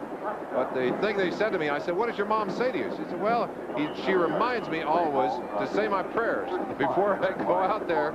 And of course, he is not the biggest football player in the world. Got to be a little concerned about your health. And he is all right. You know, you always talk to him about his size. I mean, it's a natural thing to do. And he said, nothing I can do about it. I said, but when I played Pop Warner ball when I was 7 years old, I said, I was always the smallest, but I was the fastest. He may still be the quickest on this field. Halfway has replaced him into the end zone. There is some tripping, and it is incomplete. Some inadvertent tripping. Ronald Lewis, the intended receiver. Kenny Walker was putting the pressure on. Tyrone Bird had the coverage. We've got a flag down. I think a holding call against that Florida State line is Kenny Walker, who has a hearing problem. Since he was 2 years old, a high fever took his hearing away from him. Number 57 for Nebraska. He reads lips in the huddle, and then he'll get a signal from his nose tackle if he has to change on the line of scrimmage, holding, offensive team, first down. Holding on the offensive team. Now let's go back to Kenny Walker. Now, he's a pass rushing specialist. That's really what he does best. Can he, being deaf, can he play in the pros? I don't think that there's any reason why he can't, Charlie. In fact, as a specialist, he's going to have an opportunity. You notice him looking inside, checking to make sure if there's a special call on, or if they change the defense, he'll get a signal inside. Very quick upfield. Great reception. You can see why they love Kenny Walker, though. Mike Petco is there, but Walker stripping from the outside. Let's watch that pass rushing specialist as the flag's down again. I think it's another holding call. But let's go back and watch that rush by Walker. Give the official a chance to make his call first. On the line of scrimmage, holding, offensive team. Kenny Walker, 57. Stevenson right there. He doesn't have a chance. Walker with that little swim move. Nice swim move. Well, I tell you, was he on top of Peter Tom in a hurry? Holding call goes against them twice in a row. They're going the wrong direction, Charlie. And it'll be 1st and 30, so the completion of Dave Roberts is wiped out. Just over 3 minutes to go in the first half. Here's the draw to Carter. He's got rolled. Another flag is down, though. Carter is down at around the 35-yard line. But we may have the 3rd holding call in a row back at the 40. And I think it's going to be called against Nicky Economou, who is working on Kenny Walker again. Economou, who was expected to start in this game. And Bobby Bowden is furious. We didn't have to, we could see that up here. Yeah. On the line of scrimmage, holding, offensive team, 10-yard penalty. 3 holding calls in a row. 1st and 40. Kenny Walker right here working on Economou right there. Those are the pair that are going to be involved. Economou locks up, and watch the end of the play. Throws him down and dives on top of him. That flag thrown right on Economou's back. 1st and 40. Peter Tom, sideline pass. They're saying yes. Great catch. Great catch on the sideline. Anthony again. Does he use his feet and hands well? Watch him stretch, make the catch, and still keep that foot, in fact, both feet, in bounds. It's interesting. Let's look at that again. It almost looks as if his knee hits out before his foot does. Well, I think he's got his toes on the ground. He does, right there. Yes, he does. Yes, he does. And again, not reviewable. This is college ball. A little toe dancing there. Yeah. 2nd and 32. Here's the draw. The stutter step by Dexter Carter. To the Nebraska 48-yard line. He has 9, so it'll be 3rd down and about 23. I don't like it when they pile up on him, but he tells me he can handle it. That's Dexter's mom. Dexter's mom will be watching from Baxley, Georgia today, and Dexter talked to her before the game, and I'm sure we'll call her afterwards. Her boy Dexter's having a pretty good day, Charlie. And he's a fun young man to be around, too. I think that's what I like most about the bowl game, is having a chance to meet these great young athletes. We got a bunch of them here today. 3rd and 22 officially, and number 22 catches it. That's Edgar Bennett. Now remember, it was 1st and 40 only a moment ago. We've got an injured Florida State player down on the field. It's number 70, John Brown. Right there in the middle of your screen, working on Walker, but great play to the outside. Bennett breaking clear on his own, getting away from Kroll, number 88, and Peter Tom Willis again with an extremely accurate throw. And watch number 70 right at the right of the screen. That's Tony Yeomans, the guard, and he ends up being injured on the play and being assisted from the field right now. I said 50, and it was 70, Charlie. You're right. Tony Yeomans. Looks as if he's all right. We've got a timeout. We'll be back in a moment. Winningest programs the last 3 seasons. Look at those numbers. Florida State, just a short hop. And, of course, they were the ones who knocked Miami off this year. Knocked them out of it. The last 2 years, Miami had defeated Florida State, the only blemish on the record. And Nebraska, of course, 31-5. Number 2 and number 3 during the last 3 seasons. Real quality football. At Notre Dame, a record of 31-5, and they'll be meeting Colorado later today in the Orange Bowl. And at halftime, we'll be going to Bob Costas and Bobby Beathard at the Orange Bowl. They'll have team reports of Notre Dame and Colorado, and a tribute to Salanusi, the quarterback from Colorado, who passed away last year. Hall of Fame, final, Auburn. Oh, big over Ohio State. Final, Tennessee. My Razorbacks came out 4 short to Tennessee. I don't think they've ever beaten Tennessee, as a matter of fact. They had to stop scheduling them. And in the Citrus Bowl, It was Illinois by 10 over Virginia. I thought the Razorbacks would beat Tennessee. I really did. Auburn, by the way, again, Charlie, one of those teams that Florida State beat in that great 9-game winning streak. Back-to-back wins against them and against Miami. And divisional playoffs next Saturday. Merlin and I will be in Cleveland for the Buffalo-Cleveland game, and then next Sunday it'll be Pittsburgh at Denver, and Dick Enberg and Bill Walsh will be there at Mile High Stadium. And we'll have it all with Bob Costas and NFL Live in and around Cleveland and Denver. Can't have any more excitement than we've had here today. Championship Monday. The dancing feet of Dexter Carter. Nowhere to go on that one. Reggie Cooper making the tackle. Charlie, let's hand out a couple of bouquets here as Bobby Bowden's team and Peter Tom Willis able to overcome 3 successive holding calls to pick up a 1st and 10. Now, there aren't many college teams that can do that, I want to tell you. It was 1st and 40 at the other 35. Bobby Bowden, an interesting man, loves to study the history of wars, and his 2 heroes, Patton and Rommel. Audacity, he says. Audacity is the word. You notice he picked one on each side, so he was sure of a winner. Swing pass right side to Carter, and he is upended at the 10. Bruce Pickens makes the stop. And the clock continues moving. We talked to Wayne McDuffie, the offensive coordinator for this Florida State team, and we asked him why Peter Tom didn't get a chance earlier in his career. He said, well, we had great quarterbacks, but frankly, I didn't think he would ever have a chance to play at Florida State. He has, believe me. And what has he done? 14 of 20 already, 240 yards in the first half, and 2 touchdowns, and 3 touchdowns.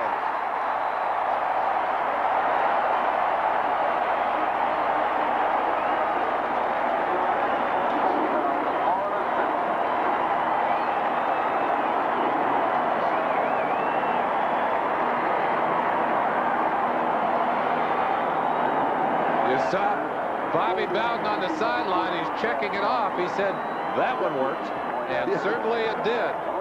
The passing game, and it was the passing game that beat Nebraska in that earlier Fiesta Bowl, and it's the passing game here in the first half that has cooked them today. It is good, and it's Florida State 21. Nebraska 10 in a drive that started. Now remember, the drive started at the Florida State 49. It went all the way back to their 35. Then they restarted it. Let's look at that touchdown pass. Get an idea again of the great passing ability of Peter Tom Willis. And a little look at one of the Fab Four right here. No, that's not the Fab Four. That's Dexter. Well, that's Dexter. He fits in with the Fab Four. We'll give him a Fab 5. Willis overcame 3 third-down situations and a 1st and 40 in that drive. Woo. Look at it from high above. Dexter Carter lined up on the outside, a wide receiving position. That's something he can do extremely well. Just hides in there momentarily, breaks to the outside, room for the touchdown. And we have 24 seconds remaining in the first half. Mother Gloria saying, yeah. Yeah, like yes, I like that. Here's Flowers on the return, and he is down at the 25. And Bobby Bowden's quote, Peter Tom has exceeded all of my expectations. He's making plays we haven't even practiced. Well, I think they've practiced some today, but they've shown us a few new ones. Right now, very important for Nebraska to get back into sync. Charlie, I think one of the things that hurts Nebraska in a bowl game, they are such a team-oriented defense. Their scheme requires everyone to be up to speed, and it's difficult to get everyone back after a break and get them back to full speed. Nebraska from their own 25. Here's Ken Clark. He almost breaks it. He's out to the 40-yard line. He's got 15 yards. Buckley and Butler make the tackle, and we stop the clock with 11 seconds left to go in the first half. Ken Clark, the #2 rusher all time at Nebraska. Not a timeout. Stop the clock for the moving of the chains. Now at the 40, and the clock is restarted. Gregory has it, 30, 25, they're out of time. Morgan Gregory just a step away. He picks up 37 yards. It's halftime at the Sunkist Fiesta Bowl. Now let's go down to Jimmy Cefalo. Jimmy?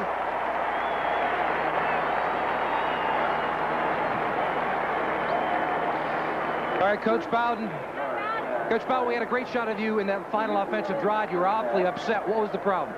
I forgot. Oh, hell, 3 straight times. I'm mad at somebody. I don't know who I'm mad at yet. I'll find out in a half. All right. Well, what adjustments you make at halftime? Big thing is quit getting penalties and score on our goal line. We went down there 4 times, got in there 1 time early in the game. Other than that, we've been in pretty good shape. All right, best of luck in the second half. Thanks, Coach. Charlie? The score at halftime is Florida State 21 and Nebraska 10. It's halftime here. Let's go east and south to the Orange Bowl. And Bob Costas. Bob? Charlie, we thank you. There you see the scene about 10 minutes or so ago as the Colorado Buffaloes arrive at the Orange Bowl a few hours before kickoff. A game which, if they win it, will give them the national championship. You can forget about all the domino theories and all the complicated scenarios. If the Buffaloes win, Bobby Beathard, they're in. But if Notre Dame wins, then we start looking to the results elsewhere, to the Sugar Bowl for Alabama and Miami, possibly to the Rose Bowl for Michigan and USC. Then almost anything can happen. Yeah, I'll tell you what, the matchup today, the matchups in the bowl games this year are some of the best I've ever seen. In this game tonight, I just have a feeling that the Buffaloes are going to retain their #1 ranking. My daughter Jamie's at school, a senior at Colorado, so I've got to root for Colorado. Florida State in front in the game you're watching, the Fiesta Bowl, 21-10 at halftime on 3 Peter Tom Willis touchdown passes. Now, this is a real great matchup of all the games. Nebraska, this is only Nebraska's 2nd tough game this year. The Seminoles have had a half a dozen tough games. They're very evenly matched, but I think the Seminoles have more to stop. Peter Tom Willis, Dexter Carter, and 4 great receivers. I don't think that Nebraska can keep up with them in the second half. Let's take a look at what's happening elsewhere in the Rose Bowl. Michigan is trailing Southern Cal. The score there 7-0 in favor of USC. They're in the second quarter. The Trojans capitalized on a blocked punt and then took it in on a short touchdown run. So Michigan has to win for Bo Schembechler to finish at 11-1 and then hope for developments elsewhere to be favorable. Then they'd have an outside shot at the national championship. Meanwhile, they got their hands full with USC in the Rose Bowl, a team they beat a year ago, the Trojans leading 7-0. Now, in the Hall of Fame Bowl earlier today on NBC, Auburn got 3 touchdown passes from Reggie Slack, plus a 5-yard scoring run by Slack. He had a hand in all their touchdowns. They prevail over Ohio State, 31-14. Auburn closes the season with 6 consecutive victories. Tennessee, which lost their first 6 games in 1988, then finished by winning their last 5, goes 11-1 this year for Johnny Majors. They win in the Cotton Bowl, withstanding a late rally by Arkansas, 31-26. The highlight really belonged to one man, freshman Chuck Webb, who ran for 250 yards and 2 touchdowns for the Volunteers, including this 78-yard run that appeared to break the game open in the 3rd quarter. Arkansas did rally to make it close, but they finish at 10-2 for Ken Hatfield. Johnny Majors' Volunteers of Tennessee win it 31-26. And earlier today in the Florida Citrus Bowl, Illinois finishes the year at 10-2. They beat the Virginia Cavaliers, who lost 3 times this year with 10 victories. The final is 31-21 as Jeff George of the Illini threw for 3 touchdowns. Now stay with us. We'll talk with Barry Alvarez, the assistant head coach of the Fighting Irish of Notre Dame, who has accepted the head coaching position at Wisconsin when we come back. And we'll also have the story of Sal Anesi of the Colorado Buffaloes. That's after this from your local stations. Coach Osborne, you had a couple of tricks in the first half. You opened it wide up. Do you have any more of those tricks for us in the second half? We got some more tricks. We just got to quit turning the ball over. You know, when you're down 3 turnovers to Florida State, or maybe lucky it isn't worse, but if we can hang on the ball this half, I think we can get some things done. And we'll find out what we're made of now. They're a good football team. All right, best of luck to you the second half, Coach. Thank you. Charlie? Thank you, Jimmy. I think, Merlin, they're both good football teams. I don't think there's any question about that, Charlie. the important thing, and I think Tom Osborne hit it very quickly, the turnovers. Yep. When you turn the ball over, especially when you're a ball control team, a rushing team, all their success really during the year has come out of the fact that they could establish that run game, and then they can throw the play action pass. They have had big plays in the first half, and some of them have been surprises, a couple of really out of character things, if you will, from Tom Osborne. But Bobby Bowden told us that he got the name Ruski from Tom Osborne. He certainly did, and that was a number of years ago, and he's added to that name. In fact, we had some of the Ruskis in that first half. We did. Let's give you a chance to look at him. And right Stiggy, at the beginning, the punter, throwing right here, and very first series, an outstanding way to start for Nebraska as they took a situation and turned it around. Now, watch the lateral on the kickoff. Bowden coming right back with a Ruski of his own. Dossie up the field. Good field position. And here, the final Ruski, the handback pass. Unfortunately, this one turned the other way. The ball was intercepted right there by Grant, who took it down the sideline, setting up points for the Florida State Seminoles. And here's a look at the halftime statistics. First downs even. Nebraska rushing almost 2-to-1. Florida State passing almost 2-to-1. The total yards 306 to 232. Turnovers, boy, that's the big number. Big number that jumps out to you. Nebraska has only fumbled 4 times in the last 4 games. They've already fumbled 4 times in the first half. We heard Tom Osborne say that they had only turned the ball over 3 times in their last 5 games. His concern coming in, ball security. They've had problems here in the first half. They don't need any more. And Florida State will have the first opportunity in the second half as Chris Drennan will be kicking off to either Dexter Carter or Lawrence Dossie. And that's Dossie at the 7. And he is out to the 20 to about the 23-yard line. Let's recap the scoring in the first half. Ganowski to Gregory, a 9-yard touchdown pass. Nebraska went up 7-0. There was a Ruski involved in the drive.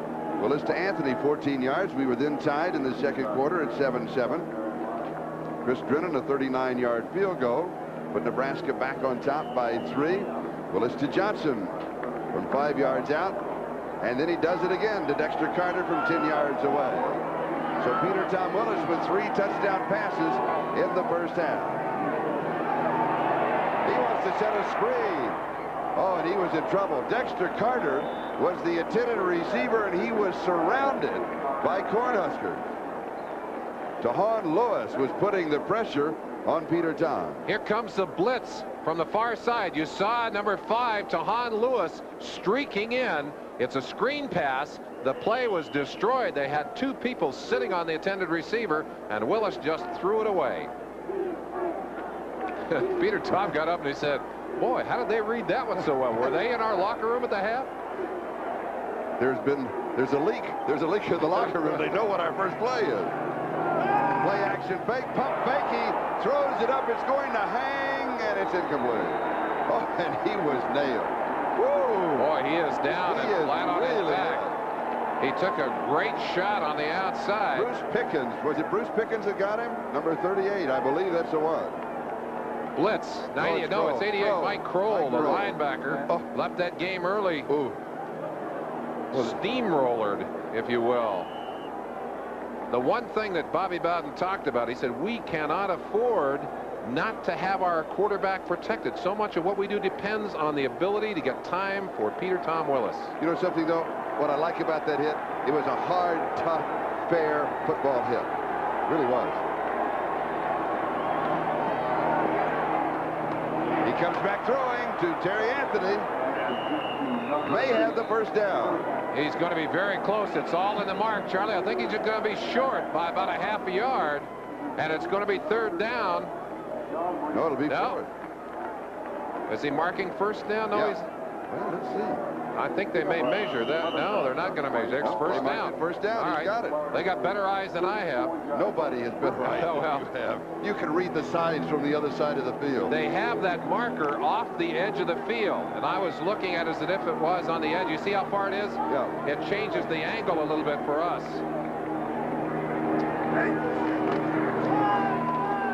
Pressure. Ooh. Almost intercepted. He came back to the right side to Ronald Lewis. Peter Tom Willis wanted to go left. He wanted to get it out to Terry Anthony. Anthony was covered, came back and flicked it to the right. Watch him. He looks left, looks left, looks left, and comes back. Threw it into coverage there. But notice when he came back, he was looking right in the face mask of Jeff Mills, too. That can distract you when you throw it. Against Florida, they were burned by the blitz. They're going to have to go through some short passes to take the heat off here. Second down. And Dexter Carter is going to pick up just a couple of yards to the 35. It'll be 3rd down and 8. One of the interesting things about this Florida State team, so many of these youngsters come from Florida. 54 of them, Charlie. There are 10 from Georgia, 4 from Alabama, and 4 from other states. Includes one player who came down from Philadelphia, but he had lived down in Florida before he came down to play for them. Kind of a homegrown troop. Mike Petco and Mike Crow on the last tackle.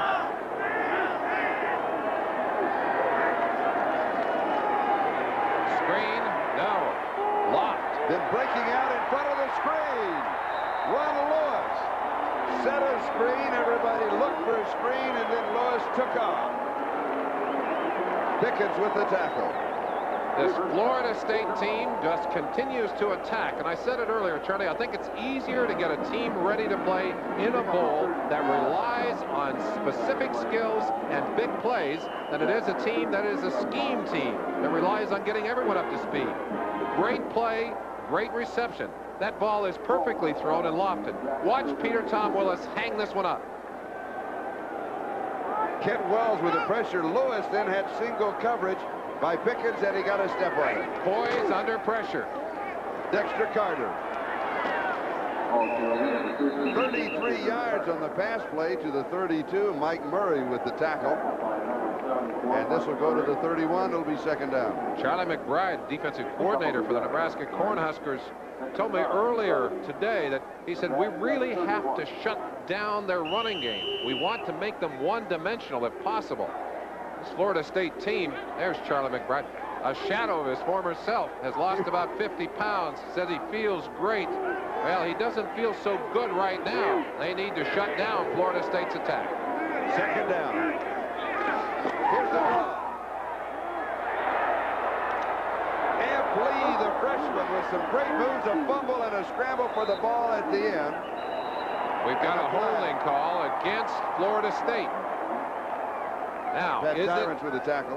If it's a fumble and a recovery by Nebraska, the ball will go over. No, they're saying the ball was down. It was down. And a holding penalty against the Seminole. Tyrants recovered the ball. This kind of penalty would really put most teams in trouble. We saw Florida State with a 1st and 40. Boy, nice play, Amp Lee. Holding offensive team. Holding on the offensive team. Let's see if we can spot the hold inside.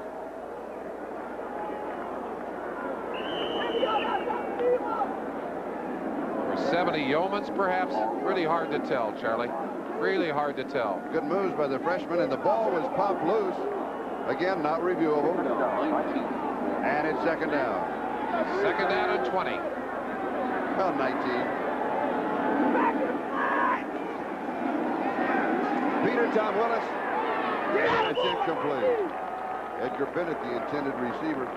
Peter Tom went into the locker room with as much confidence as any college quarterback could have. And now the defense has to shake some of that confidence if they can. He talks about looking back at his lone start of his junior year, a game he had against South Carolina, that, well, their appearance in a bowl game hinged on a win there. You look at his numbers for today. He said it was that day he threw 20 passes, Charlie. He completed 17, threw 2 away, had 1 dropped.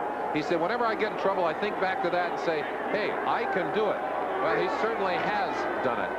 Play action on 3rd and 19. Into coverage. And it is incomplete. Ron Lewis, the intended receiver, with Pickens and Bird. Boy, they're getting a workout. We expected them to, and that secondary is being tested. Well, this passing attack can test you. They threw 6 touchdown passes against Memphis State, 5 of them in 1 quarter. John Wimberly will be punting, and herein lies his story.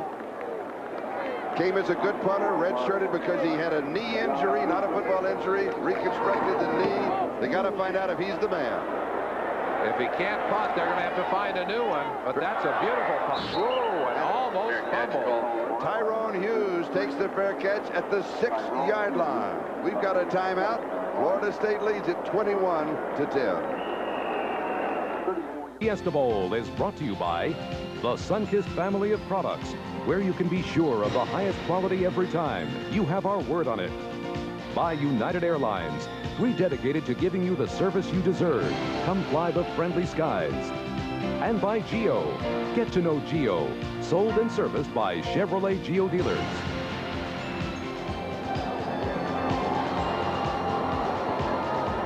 And we talked about the punter, John Wimberly, the reception that he received from his teammates. Well, he's been through hard times. He really broken leg, came in, shanked the ball a number of times, lost his starting job, and they have to find out. They said, we're going to test him today. Well, his first kick, a beauty. Bobby Bowden went to him a year ago and said, keep the scholarship, son, stay in school, but it's not going to come back. And he's worked so hard. He has worked very hard. Nice story. Ken Clark.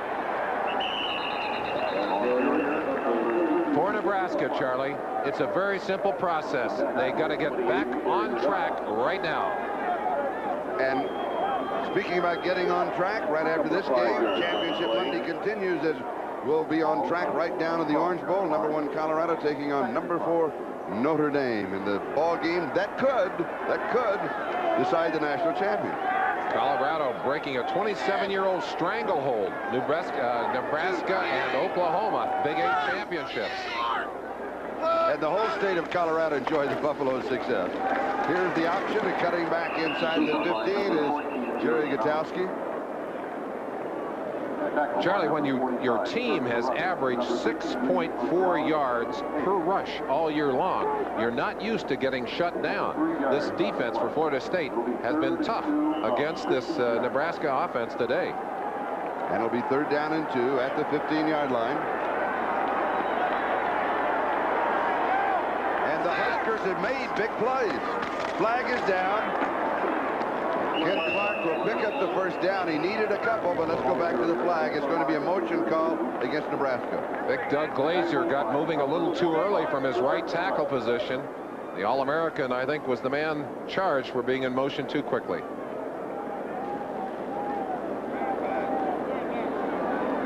Watch him, right-hand side of your screen. There he is. You see big number 70 just popping that arm around. He's got to pull as they're pulling both the guards in that situation and the tackles to try and get him out in front. Bill Bobora along with him, but it was Glazier who got up a little early. The Seminoles point allowed in the first 3 games. Look at that, 85 points. Last 8 games, only 97. The average dropped. It really dropped. They have carried that performance into today.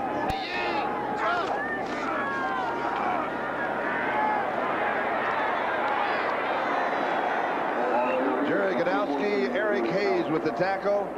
It looks as if he came up a yard shy of the first down. Godowski averaged 7.9 per rush on the year, 13 touchdowns rushing. Big E, Billy E, they call him. Boy, he is not moving, and he is such an important part. In fact, a lot of folks who look at that record defensively, and they say that one of the most important things when Billy E got back into shape, came in heavy, and when he got back into shape, he has been a powerful force. You saw him there on that tackle to the outside. His legs just kind of whipped around. I think he'll be all right, Charlie. He'll be back. And Mike Stiggy will be kicking to Terrell Buckley. And the Seminoles could have excellent field position. 10 men up. No, they've got a return on. Fair catch. Short kick. 44-yard line. Only 28 yards on the kick. Florida State has the ball, and the lead. We'll be back in a moment.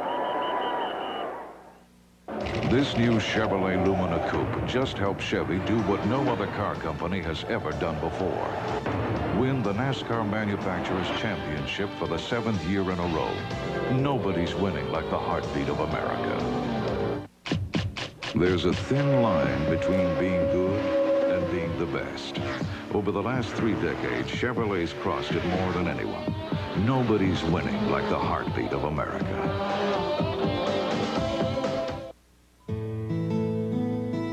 If you feel life's more interesting when you make a splash. It's the right beer now. If you feel a great beer starts with great water. It's the right beer now. Because you're the kind of person who likes to get to the bottom of things. Call for the Silver Bullet, the one that won't slow you down. Coors Light.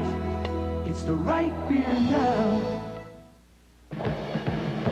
Tonight, NBC's Championship Monday concludes with a primetime showdown. The Federal Express Orange Bowl pits the #1 Colorado Buffaloes against Lou Holtz and the Fighting Irish of #4 Notre Dame in a game that will determine the national championship. The Federal Express Orange Bowl, tonight on NBC. But before we get to the Orange Bowl on NBC, we still have a second half of action here. Merlin, the bowl experience for the players. When you were in college, you played in 3 bowls? I was lucky, Charlie. It's the gravy after the season. And a lot of young guys who are looking out there and saying, where do I want to go to school? They're looking for a place that goes to bowl games. Nebraska's been 21 years in a row, and under Bobby Bowden, Florida State is a perennial appearance in the bowl on New Year's Day, a lot of them. And they love the fact that they're going to get a little opportunity to travel around and see the country. And both teams very proud that they're bowl teams. And this is a one-hopper. Now let's go down to Jimmy Cepolo. Charlie, technology is indeed in force here on the sidelines. Prior to the game and again at halftime, Jack Pierce, a recruiting coordinator for the University of Nebraska, was on the phone calling recruits. The message, turn on the television because you can find out what Nebraska's all about and maybe be part of it next year. It was a great sales pitch. Oh, that's really interesting. They're the redshirt freshmen who have come, and they of course waiting for their turn now for a bowl. Oh, hey, they recognized her on television. They saw themselves on TV. Hi, Mom. 2nd and 10. Dexter Carter. He's going to lose a yard. Pat Engelbert, the sophomore from Columbus, Nebraska, makes the tackle. It'll be 3rd down and 11. But 3rd and 11 for Florida State is... it's almost nothing. What they had 1st and 40 in the first half. Not frightening. Not frightening at all. Good point. With a quarterback like Peter Tom Willis, so confident in his passing game, good receivers with excellent hands, a good passing scheme. Most importantly, time to throw the football. And the split backs are Dexter Carter and Amp Lee. And it is to Lee, the freshman. He's not going to make it. A couple of yards shy. Mike Crow makes it. He makes a nice move. He goes out and he came back in. Now, what do you do here? This is kind of no man's land. You really don't want to punt from here, Charlie. They're going to go for it. And Bowden continues, as he has all day, to gamble in situations where he has a chance. We talked about his love of military history, his respect for Patton and Erwin Rommel, and the fact that he liked their audacity. He said when they were surrounded, they attacked. Well, that's his philosophy. Let's go for it. We came here to win. You know what? I like it. Rommel, the Desert Fox. Bowden is the Florida Fox. Tipped. Cut. 1st down. Terry Anthony. Sometimes it just bounces your way. It looked like Kent Wells, number 91, bounced the ball away, but Terry Anthony had it all the way. Let's see. Peter Tom flips it. The ball bounces off one of Nebraska's linemen. Well, sometimes you just got to be lucky. Tom Osborne, you got to be kidding me. That's what he was saying right then. It looked like that ball would be intercepted. Most often, it is when it bounces like that. What a class man Tom Osborne is. 1st down at the 24. Looping pass and a leaping catch. Terry Anthony again. 23 yards. Charlie, they call Tyrone Bird T-Bird. The number's 8 on 8 as T-Bird came over to try and help on Anthony on this play. But watch Anthony. He goes up. He takes the ball away. Boy, that is some nice receive. What they say, Bolitnikov hands? Yeah. You better believe it. And an alley-oop leaping ability. Whoop. It was 19 yards to the 5. It's 1st and goal. Pickens being picked on again today, and the T-Bird was just a little late. Dexter Carter. Flag down, 4-yard line. Reggie Cooper with the tackle. So many holding calls, and there's another one against Florida State. If you were with us at the end of the first half, Bobby Bowden angry. He said, I'm not sure who I'm mad at yet. I'm going to find out in the locker room. Holding offensive line during the run, 10-yard penalty. See if we can spot it. It might be Mike Morris, number 60, grabbing on. Bobby Bowden's son walking along with that's Terry. There, no, we don't have to say might be in this case. That's a lockup. Number 60, Mike Morris. If it wasn't him, they could have thrown it on him. And a little note on Bobby's son Terry, who's pulling the wire behind him. He's the head coach at Sanford in Birmingham, and one of his other sons, Jeffrey's the offensive coordinator, and his son-in-law, Jack Hines, is the defensive coordinator. Ooh. Pickens this time with excellent coverage. Anthony, the intended receiver. Well, you can't go to the well too often. You're going to get yourself burned. That ball hung up again. What's the end of the play? Pickens with excellent coverage, and he's been right there on most plays today. But Peter Tom Willis so sure of his arm and his receiver that he throws it anyway. Pickens, though, has to be getting shell-shocked by now. He has to be. I talked to P.T. Willis about it. I said, you want to play pro ball? He said, I'd love to. I've been dreaming about it since I was a kid. Favorite teams, the Pats and the Denver Broncos. Loves John Elway. Complete diving into the end zone, or no? I think it looked like a touchdown to me, Charlie. I think they're going to mark it about a foot short. Jeff Mills, Tyrone Bird. As he spins toward the end zone, his knee may have touched down. Mills put the pressure on. Bird makes the stop. Lawrence Dossey, 4 touchdowns in the regular season. Thought he had another one here. Spins. Oh, that was close. Boy, I tell you, I think he had it. Well, it's going to be very close now. 3rd down goal to go. There it is. But the credit goes to Paul Moore. The sophomore from Miami.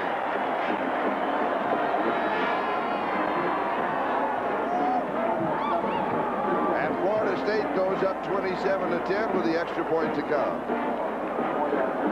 The danger now, Charlie, you don't want to let a passing team get out too far ahead of you. Nebraska, with a running attack, needs time to get themselves back into the ball game. They better get started pretty quick because Florida State has come out in the second half red hot. And the extra point is blocked. Now they can run it back. It's still alive. Well, now it's dead. Difference, of course, in college football. That it's not. The extra point is not over till it's over. That's right. If you can scoop that up, if Nebraska gets their hands on this block kick and gets it into the other end zone, it's worth 2 points to them. Paul Brungard, I believe, is the man who got it. We'll be back in a moment. Saturday. Then Denver. And Pittsburgh. The AFC Divisional Playoffs. This weekend. We look forward to this weekend of playoffs. Merlin and I will be in Cleveland for that ball game. Bill and Dick will be at Mile High Stadium for the one on Sunday. Bring in long underwear, Charlie. Oh, yes. Lots of it. Another high squib kick. And Flowers on the return. He's to the 40 and returns near the 45-yard line. Let's go back to that blocked extra point. 6'7", 265, a junior, Paul Brumgard. Now watch him as he starts forward.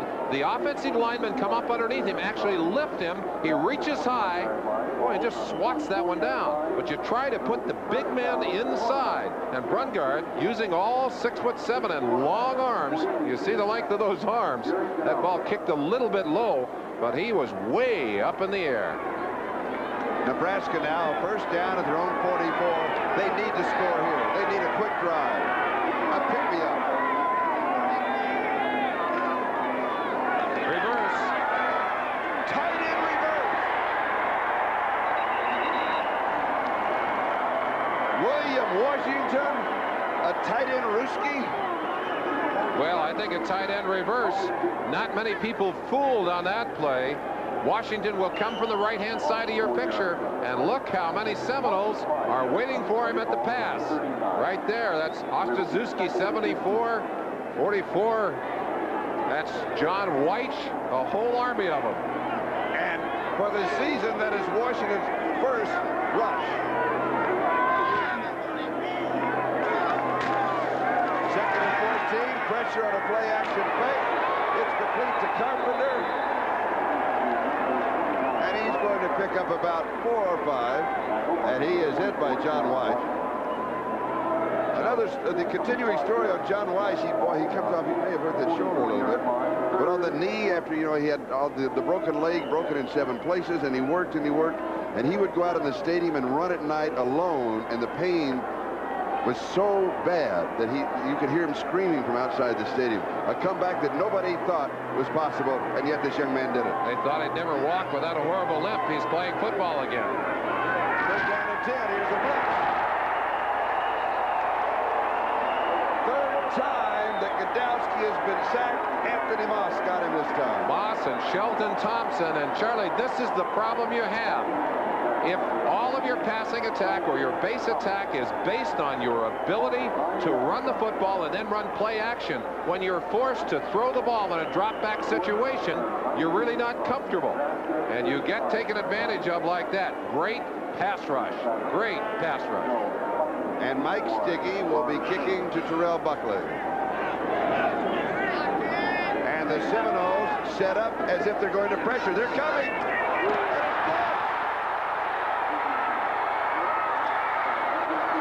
It's recovered by Nebraska, I think. It'll be Florida State's ball. It was 4th down, a block punt. That's right. There's no possession on the play. Will be allowed because they turned the ball over. And John Davis is the man who blocked it, number 18. They had faked the block earlier by jumping people around. Boy, they've got a whole host of people open to the inside. There's the play. Scoop that one up. You have a chance to go in. And that is his 2nd block of the season. Florida State known for their ability to block punts. And what, 2 on the year become a new, Charlie? Today. Okay, the 2nd. His 2nd in this season. Touchdown, Florida State. Reggie Johnson, his 2nd, 8 yards away. Peter Tom Willis is thrown for 4.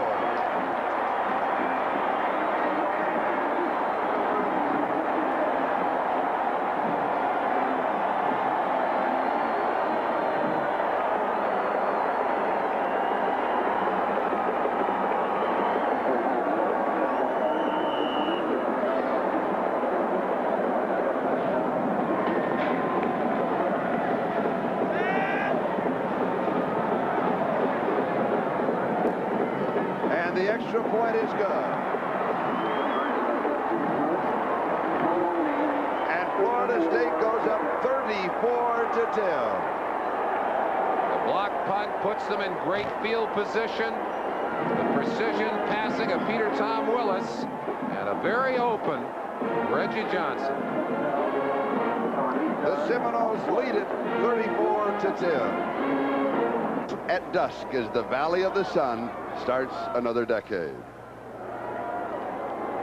And Bill Mason will be kicking off to either Leotis Flowers or Tyrone Hughes. High and short. And taken by one of the upbacks. And let's go back to the touchdown. Reggie Johnson right here, just going to sneak through and find a place in the end zone. Peter Tom Willis rolling out to get a little extra time. Will throw it back against the grain. He gets extra time, a little fake inside. Nobody there to contain. And there's the shot to a very open Reggie Johnson. And the return man, number 35, was Robert Glantz. There's 2 35s. The other one is Scott Kurtz. From the 33, 1st down. And the pass is complete on the far side to Richard Bell. Bill Reagan's with the tackle. Now Nebraska desperately needs to get some offense going. And number 28, Eric Dodd. They'll mark it at the 42, a gain of 9. It's going to be 2nd down and 1. But one thing, Merlin, that we can address ourselves to is that Florida State taking over the ball game. The last time that Nebraska scored came with 12 minutes to go in the first half. And if Florida State continues and some other things happen, they have a legitimate claim to being the best collegiate team in the nation. They've really played well. Ken Clark is cut down by Keith Carter. Charlie, when we talked to Florida State's coaches, they talked about that the fact that their team had come back after those 2 initial losses, had really built off of the early wins, and had peaked about the time they beat Auburn and Miami in back-to-back ball games. Very, very big ball games. You see Bobby Bowden is drawing plays on the sideline. He said, hey, we gotta throw something new at him. We'll draw one up here on the sideline. It's a first down at the 43.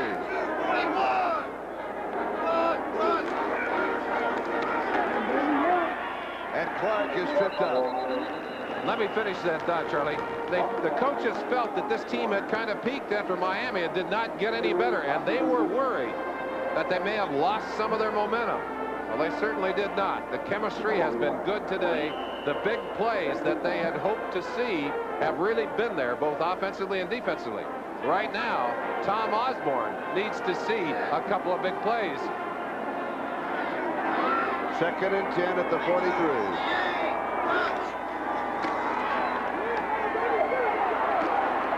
John Bostic. He's going to be very, very close to a first down. Maybe 3rd and short, maybe the first down. Let's see. Leroy Butler makes the hit.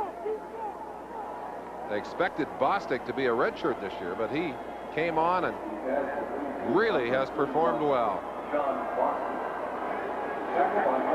And a crowd of 73,953 at the Sunkist Fiesta Bowl on an absolutely gorgeous day in Tempe, Arizona.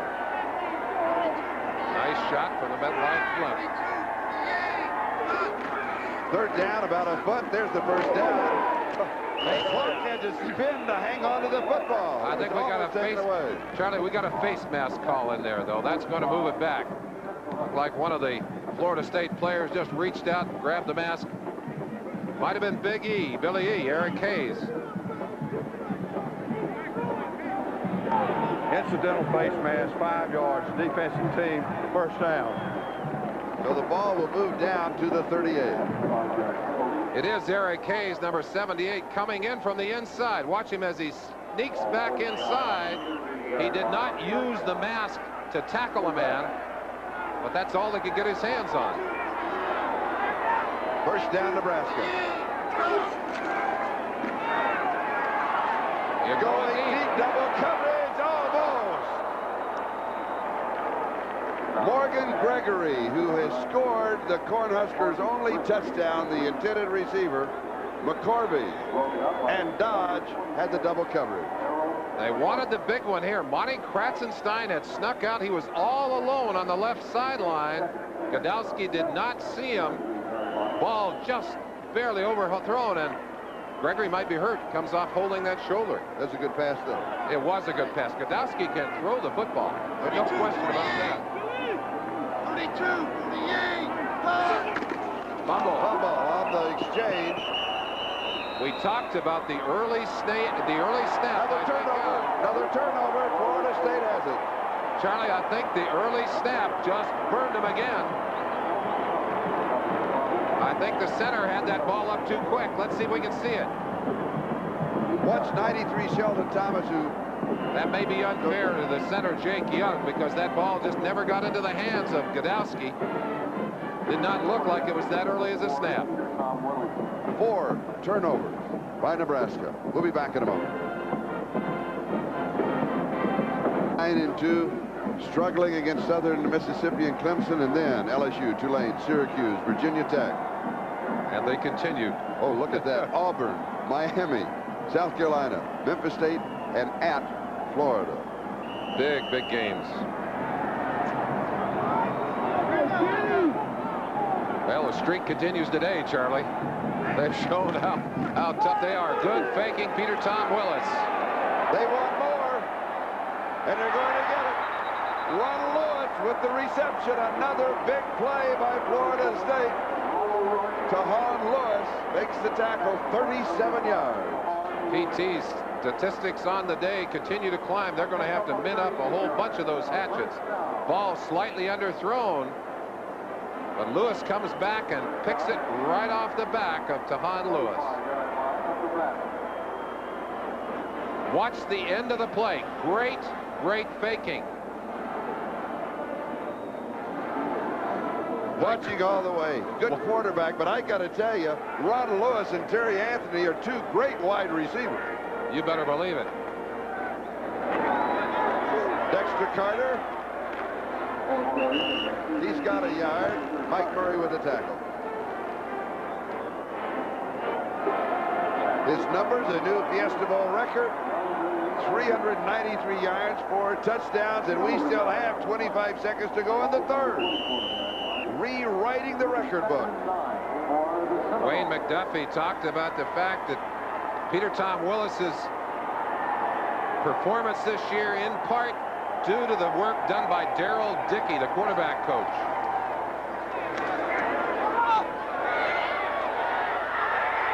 I think it's a TD. Yes, it is. Another one. Oh.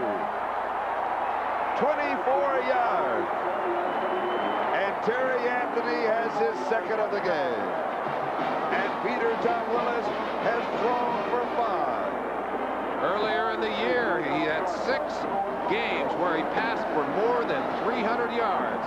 He continues the pace here today, setting more records as he finishes out this star-capped senior season.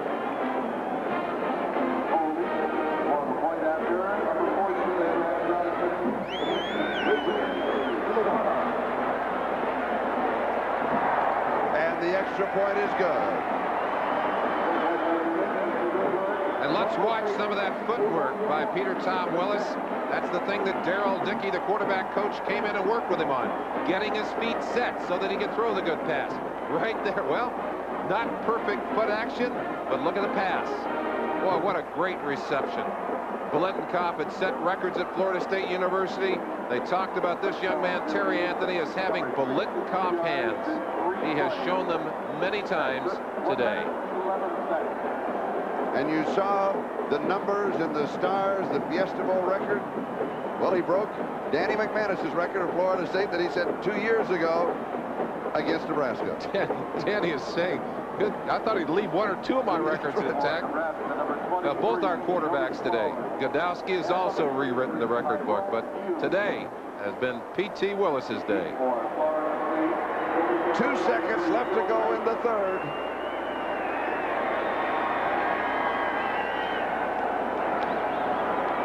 Bill Mason to kick off. Leotis Flowers and Tyrone Hughes are the deep backs. High and short again. And it's taken by Chris Garrett, the tight end, as the third quarter comes to a close. Florida State 41, Nebraska 10. We'll be back after these messages from your local station. Bobby Bowden in the last 7 bowl games, 6-0-1. That's just, you know, we talked about the fact that his son Terry is on the wire behind him, and he has another son, Tommy, who is assistant coach at Alabama. He's the Sugar Bowl, and his son Steve was just appointed the vice president of Flagler College in St. Augustine. He said, Steve, we overlook him because he's not in football. I said, but now we're going to talk to him because he hires and fires coaches. He's at that level.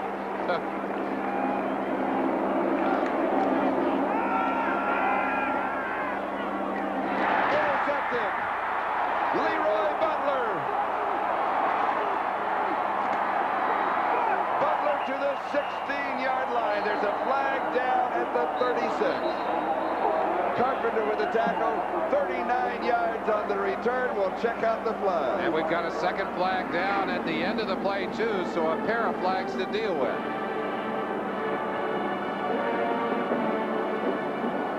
Great play by Leroy Butler. The officials will be talking that one over. Charlie, we talked about the rebuilding that was going on. Leroy Butler was a free safety. He and Dedrick Dodge, they moved him over to corner. They really didn't expect him to have a great year. He surprised everyone. He became an All-American at that corner position. Deion Sanders had been over there, an All-American, a first-round draft pick. But Butler has cut his own swat. The offensive team is declined. It'll be first down for the team that intercepted after a 15-yard penalty, 1st and 25. So it's a post-interception foul. There'll be a foul at the end of the play. Holding will be declined. Great anticipation. Good block. Oh, on the backside. Wham, that one hurt. And the Butler did it with the interception. That is his 8th of the season. I stole that line from Dexter Carter. I've got to tell you that. You know that. And also, you can't tell because of the helmet, of course, but Leroy Butler has L's in, you know, cut into his hair, and he says it's for the ladies love Leroy.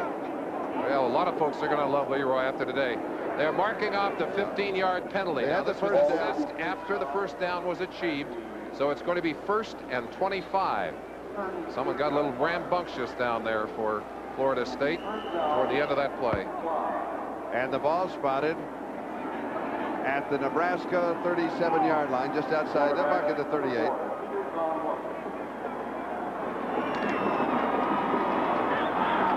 Florida State leading 41-10.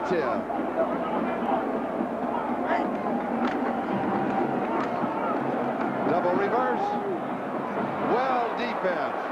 Lawrence Dawsey ran into the Huskers, Mike Petco and Mike Murray. You got to believe, Charlie, that there are a lot of folks down there saying, hey, we can fall for that stuff occasionally. But we know how to play this game, too. Charlie McBride's defense, Tom Osborne's team have had a great season. They will be unhappy to finish it this way. They're a proud team, Charlie. They really are.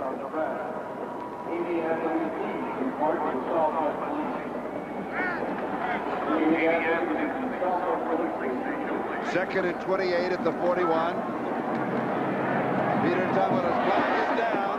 He's got it. Shannon Baker with the reception, but there was a marker back at the 46. Holding call against Florida State again. Holding or face mask?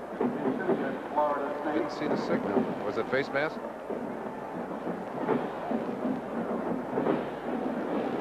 All right, here's the call from Jimmy Harper. On the line of scrimmage, offensive face mask, 15 yards. Let's go down to Jimmy Cephalo. Charlie, there's a bit of an incentive for the Florida State players in a lot of ways here today. Yesterday, their strength coach, Dave Van Hallinger, suffered a heart attack. He's fine. He's resting comfortably in a hospital here in the Phoenix area. The coaches in the booth that are standing right above you taped a small cross to the window just to tell Dave that they're thinking about him. They hope he does well. And that bit of incentive has probably helped spark on this Florida State team. Well, our prayers are with him, and so are ours, and I'm sure that the performance today of this team will help, too. Dexter Carter. And he is stopped by John Reese. Just under 13.5 minutes to go in this, the 19th Sunkist Fiesta Bowl. This offensive line again clearing a massive hole inside. Mike Morris, number 60. Dexter Carter getting there in a hurry.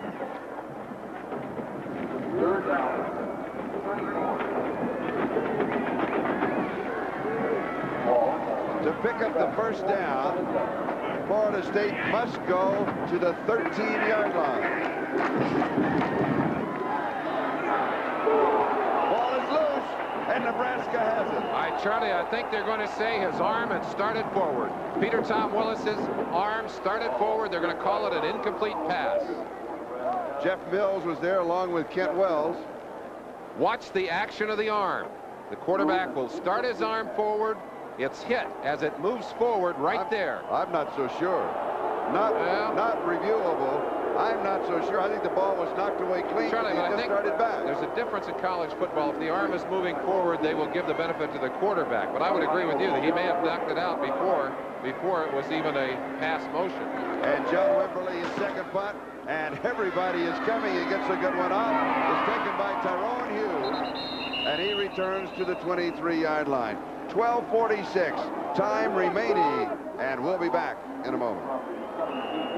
90 Sunkist Fiesta Bowl is brought to you by the Sunkist family of products, where you can be sure of the highest quality every time. You have our word on it.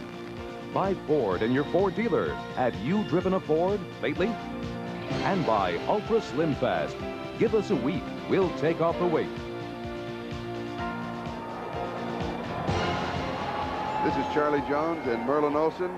We're in Tempe, Arizona, Sun Devil Stadium. The 19th Sunkist Fiesta Bowl. And the Florida State Seminoles leading the Nebraska Cornhuskers 41-10 with 12:46 left to go.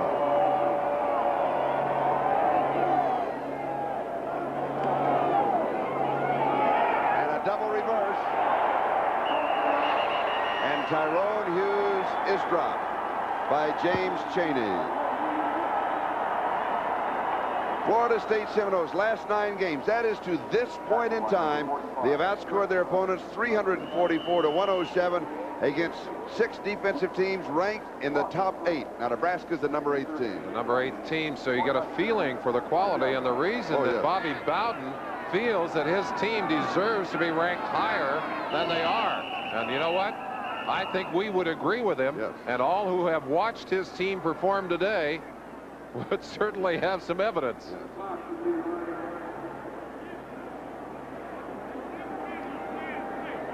Earlier we talked to Bobby Bowden about bowl games.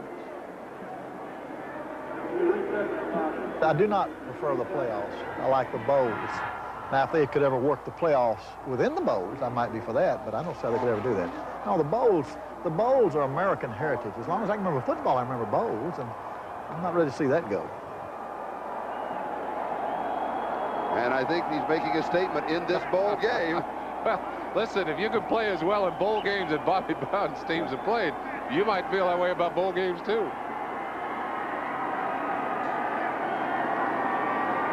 Now, the scoreboard says 4th and 34 on the 47th. Now, perhaps they want to change the scoreboard. That might be the part of the problem. I'm guessing that might be part of the problem. Calling to adjust the clock. Yes, there's an adjustment going in the clock right now. Yeah.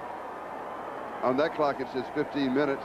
On the master clock, it has 12 minutes and 46 seconds. And it is 2nd down and 13. And while this is being sorted out, let's go down to Jimmy Cephalo. Charlie, Kevin Grant, number 47, a linebacker for Florida State, is very fortunate. He's got his brother Bobby here. Bobby, a special situation. He's been in the Navy for many years, overseas, has not seen his mother in 13 years, and she's back in Ocala, Florida. Say something to her about it. I just like to say I love you and I miss you, and I'll see you real soon. 13 years, he's been trying to get enough money to go back to Ocala. Now he's able to do it at least through the television. Gentlemen? All right, thank you. Nice way to start the decade. Thank you, Jim. I bet there's all kinds of celebration going on at that house. Not only a great day for Florida State, of course, they'll be rooting for those folks on the far side of the field. And what color is that? That's not crimson, is it, Charlie? That's gold and... Garnet and gold? Garnet. Garnet and gold? Garnet and gold. Well, it's been a great day for the Garnet and gold. Yes.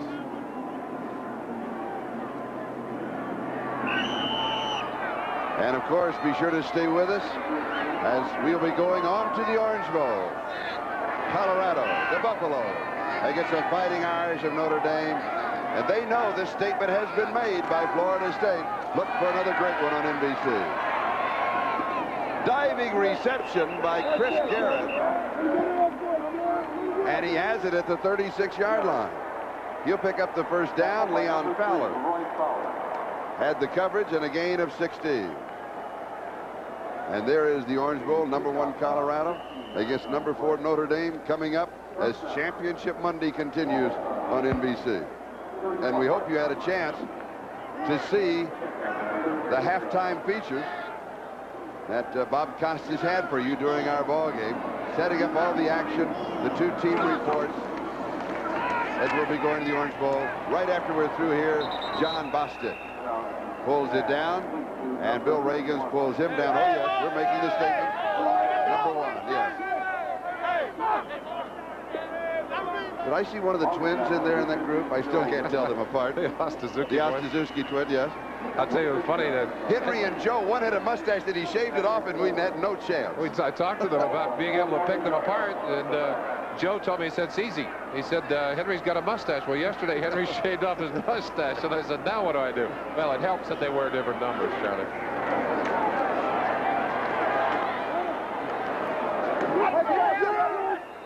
They mark it complete at the 44-yard line. A flag is down. Flag dropped back at the 40. Chip Ball, the senior from Fremont. That's his first reception on the year, I believe. We'll double check this for you. Team, 5 men lined up in the backfield. 5 in the backfield, so it'll be a race. Looks like Howard Dinkins. No, it's James Chaney on the ground. It is Chip Ball's first reception on the season. Let's take another look at it. He could put it on videotape and remember it. Godowski's high school teammate. Glad to get one. And you can tell from the background, all of a sudden, Arizona is Seminole country. Yeah, you can see why when you look at those numbers. And Peter Tom Willis has dominated today. That number's wrong, too. He's thrown for 5 touchdowns. 5 TDs on the day. Yeah. Well, he's thrown them so fast, we've had a hard time keeping up with it. Oh, yeah. Yeah, that's right. The computer broke.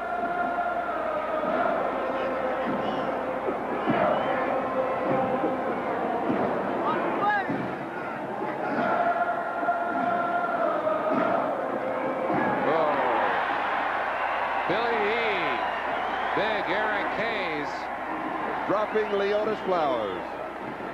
Charlie, when we talked to Mickey Andrews, he said, we've got 2 big men on that line that can dominate, Odell Higgins and Eric Hayes. And they have done that. And very often during the day, they've been matched against the All-Americans. Tank Glazer and Jake Young. They've more than held their own.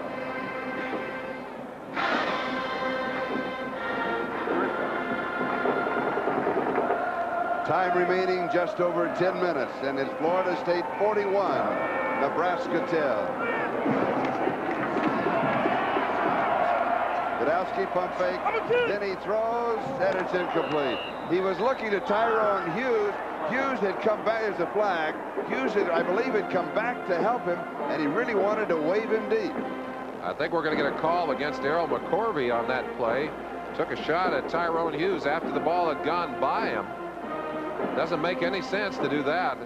Some of the Nebraska players coming out quickly. They were going to take care of things themselves.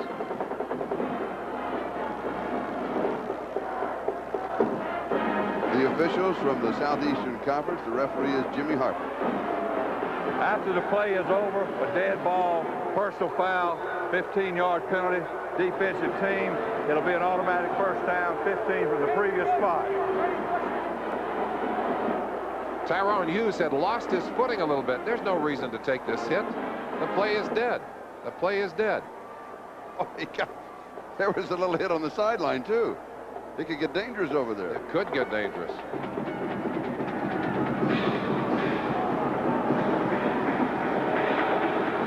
So with the penalty, the ball comes out to the Florida State 48-yard line. First down. There's still a lot of pride at stake here. Nebraska would like to get a few more points on the board, would like to get something going here. It's been a long, long second half for Tom Osborne and these Huskers. Nebraska's last score came with just over 12 minutes to go in the first half.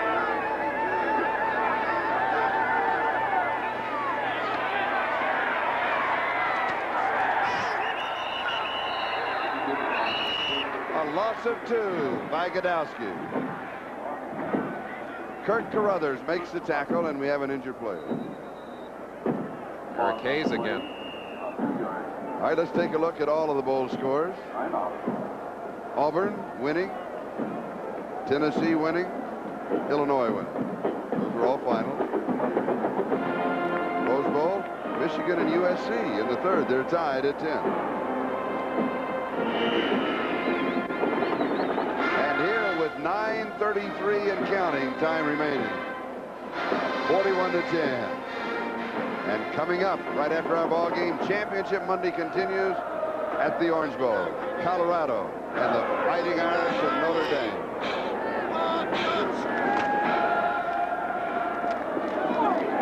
Great catch. What a great catch. Tyrone Hughes again, the receiver on that one. And he's taking a beating over there. He sure did. The defender draped all around him on the sideline. Watch this great catch. Carruthers. That's Kirk Carruthers, who is wrapped around him like a mink coat. But it didn't bother Tyrone Hughes. Carruthers getting a hand up early and getting the top of the helmet. Tyrone Hughes pulling it down. 3rd down and 8.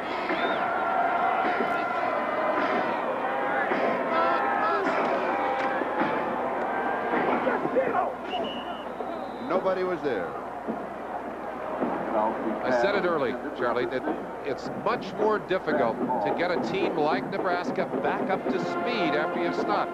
So much of what they do depends on every person on that offensive unit being at full speed. It's like getting a big turbine rolling. And when they get rolling, they grind a lot of people up in the process. When the turbine stops and you've got to restart it, it's hard to get everybody back up to that level of performance. And that was what Tom Osborne was worried about. He was right. It hasn't happened today. Brad DeVal, the last intended receiver. Mike Stiggy, the kicker. Nobody is back. A bad snap. He still gets it off. Oh, that's an excellent kick. Under adverse circumstances, it'll go inside the 5, all the way down to the 1-yard line. 44 yards under pressure. We'll be back in a moment. In Merlin Olsen, the 19th Sunkist Fiesta Bowl, where we have just over 8 minutes left to go. And Florida State has the ball just outside their own 1-yard line. Officially, they'll call it the 2. Peter Tom Willis with 5 touchdown passes. He had 6 against Memphis State. And on that day, he threw for 482 yards. And the Seminoles want to take a timeout. So we'll join them. We'll have a timeout, and we'll come back in just a moment. To the Sunkist Fiesta Bowl, I'm Charlie Jones with Merlin Olsen. The bowl games, the end of the season, everybody's striving to be number 1 as we take a look here at the play. And it's incomplete. Should number 1 be decided by the bowls, by the regular season, by their opponents, by a playoff system? What are your thoughts? Charlie, I think if we're going to determine who the best team is at the end of the year, should be more determined by who's playing the best football. And if you do it that way, Florida State better be pretty close to the top of your list. I think that the thing that made Florida State most angry was the fact that people forgot so quickly about that big win they had over Miami. And Miami went back on top of them in the polls shortly. Here's the draw, and Please is out to the 5. It'll be 3rd down and 7. Questions about the schedule played by Nebraska this year. Tom Osborne himself, in our conversations with him, said, you know, the jury is still out because a lot of people knocked our schedule. No way that they set an easy schedule for themselves this year. That's just the way it worked out. Some of the teams that they'd scheduled were not playing great football. They had hoped to make a statement today. Unfortunately, not a statement they're going to be very happy with, Charlie. Not a positive statement. Not a positive statement. 3rd down and 7. Does not detract from the quality of their program, however. And the pass is complete to Shannon Baker. Mike Kroll with the tackle. And the ball goes to the 11-yard line. It'll be 4th down and 1.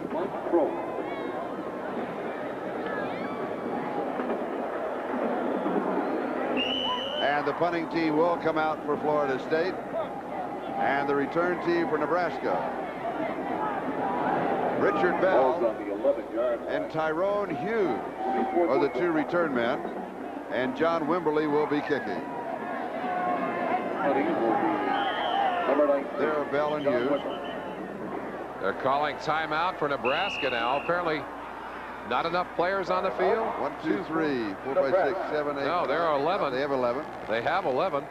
And they call that timeout with 4 seconds on the 25-second clock. Marvin Sanders is the man who called the timeout.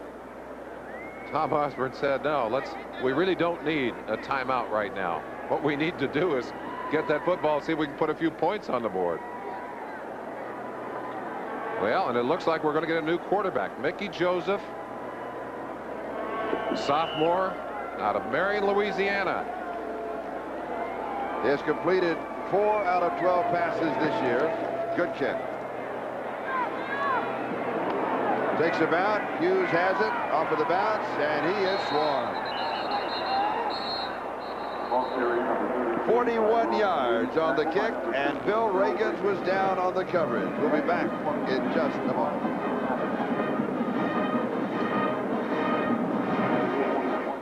Away, Mickey Joseph came in at quarterback. He ran 1 play to the right side for no gain. Godowski came back in, then a pitch to Tyrone Hughes.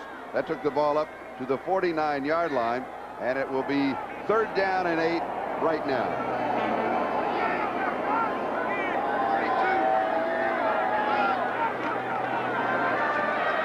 Pressure from the backside, and he gets away and throws it. It's caught. Richard Bell, a great reception. And not a bad pass by Godowski. Godowski had 19 touchdown passes on the year, only 2 interceptions, an amazing percentage. Scrambling to his right. He throws much better going right than he does left. Watch the accuracy of this pass and the excellent catch you talked about. 23 yards on the play. Godowski intercepted once in this ball game. He's got changes in his offensive line. Boerboom, Shields, Edil, O'Gara, and Engstrom from tackle to tackle.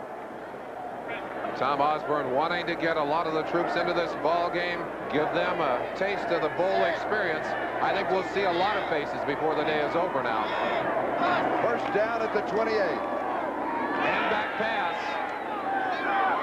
And it is incomplete. John Bostic running cross field, was not even looking back at his quarterback, and Godowski went down hard. And Terry Rogers is in the ball game. He was also down. Let's take another look. Charlie, this is that hand-back pass, specially developed for today, but it's so difficult to fool people when they know you're in trouble and you have to throw the football. They know the running game is not real. Godowski went down hard on that play. And that was Joe Ostazuski who was putting the pressure on the quarterback. Second down. Mickey Joseph back in the ball game now as Godowski goes to the sideline. He is quick. Very, very quick feet. Only for a yard, and Dinkins gets it. But boy, he does have quick movements, doesn't he? Would be a shame to let Jerry Godowski get out of here today without talking about a couple of the things he did during this season, Charlie. His 177.3 rating as a quarterback was higher than Jim McMahon's NCAA record of 1980, 176.9. But he only averaged 12.5 passes a game. Had he had 15 passes a game, he would have set a new single-season rating record. Also, he is an academic All-American. Incomplete. John Bostic, the intended receiver.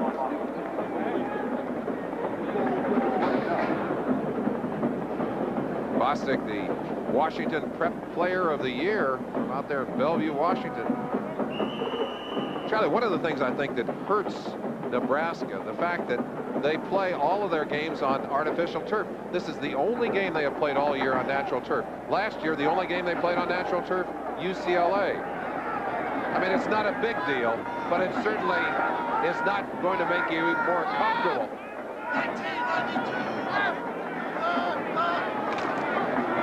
Flags are down, and the pass is incomplete. Hughes, the intended receiver. I think we're going to have an offside call against Florida State, trying to guess on the snap count. They got up inside.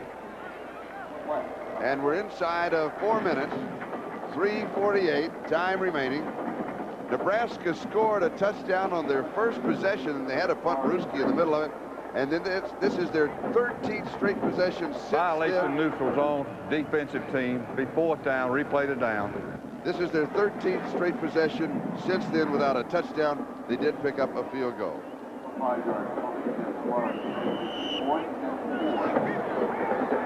The Seminoles have controlled both sides of the football.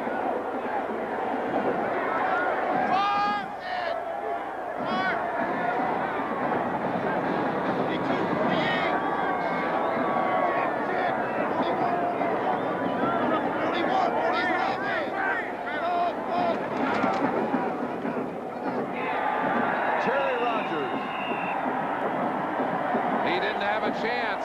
Eric Hayes.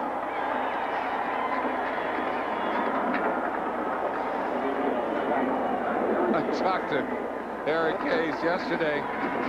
We talked about his nickname, Billy E. I said, where did that came from? Where did that come from? He said, Neon Deion Sanders gave it to me in a high school All-American game. I said, what does it mean? He said, I can't tell you that. Well, he has been a big player today. And it really dominated. Don't forget, Championship Monday continues. The Orange Bowl, as soon as we're through here, we'll be going down to the Federal Express Orange Bowl. Notre Dame in Colorado. We have a change of quarterback. Casey Weldon of Tallahassee, a sophomore, is now the quarterback. And Paul Moore is the carrier. And if you dropped by Kent Wells. Charlie, you think you're going to get a break when the second quarterback comes in there. The longest touchdown pass of the year by Florida State, not by Peter Tom Willis, an 88-yard pass by Casey Weldon. So he can throw it too. But let's not go away without looking at the final numbers of Peter Tom Willis. We'll do that right after this play.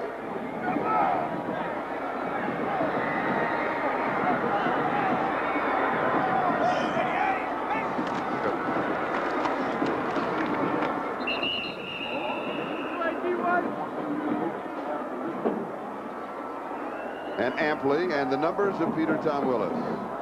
25 of 39, Fiesta Bowl record 423 yards, Fiesta Bowl record 5 touchdowns, and notice, no interception. And that's 25 touchdowns on the season and a total of only 9 interceptions on the season.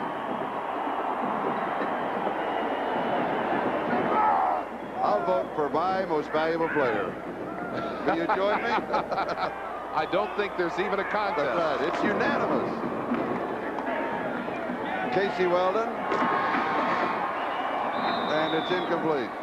And all of the people involved in our telecast, from executive producer Terry O'Neill, coordinating producer Ted Nathanson, today's Fiesta Bowl produced by Larry Cirillo, directed by Richard Klein, George Finkel, our replay director, Mike Stremiski, our technical director, David Banks, our associate director, Carol Larson, our production associate, Bill Pernello, our technical manager, our production managers, Chuck Bond, Carl Geller, Ralph McFarland, Lisa Stock, and blocked.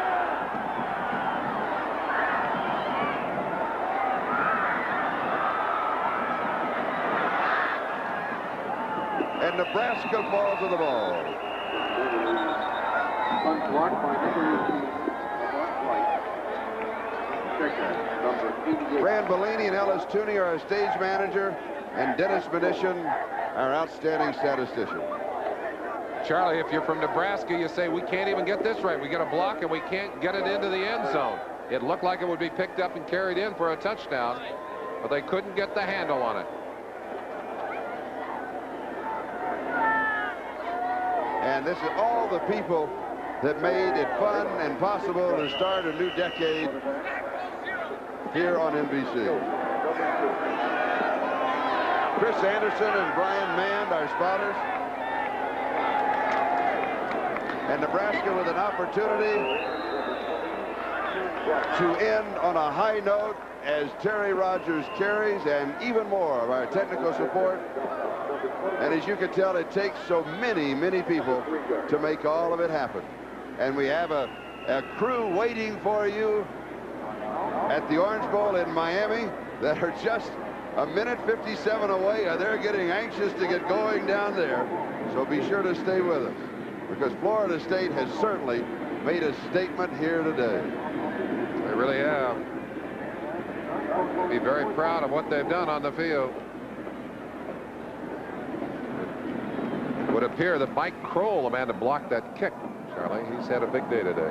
And at the top of the telecast, one of the things we talked about, these are two outstanding football teams, two great programs. It's a shame someone has to lose in a game like this. It'll be taken hard by that man, but his consistency, he'll never let his emotions take over in a situation like this. He said that this team had been one that he'd been extremely proud of, had come as close to living up to his expectations and their potential as any he's ever coached. Unfortunately, they weren't able to finish out on the high notes that they had set during this great season. And Terry Rogers is stopped short.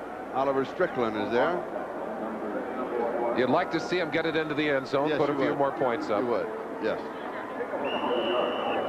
A hard game for seniors, a last game for seniors, and there are a lot of them on the field. A much happier game for Florida State seniors, and there are 14 starters who will not be with the Seminoles next year.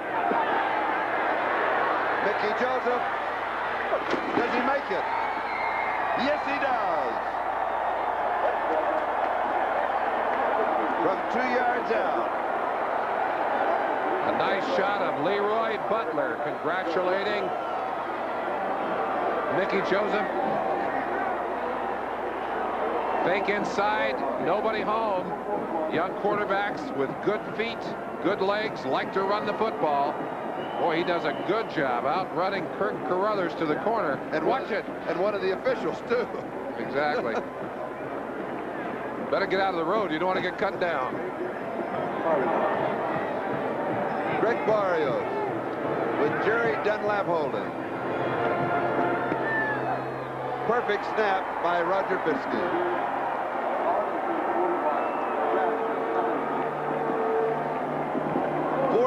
To 17 with 1:16 left to go.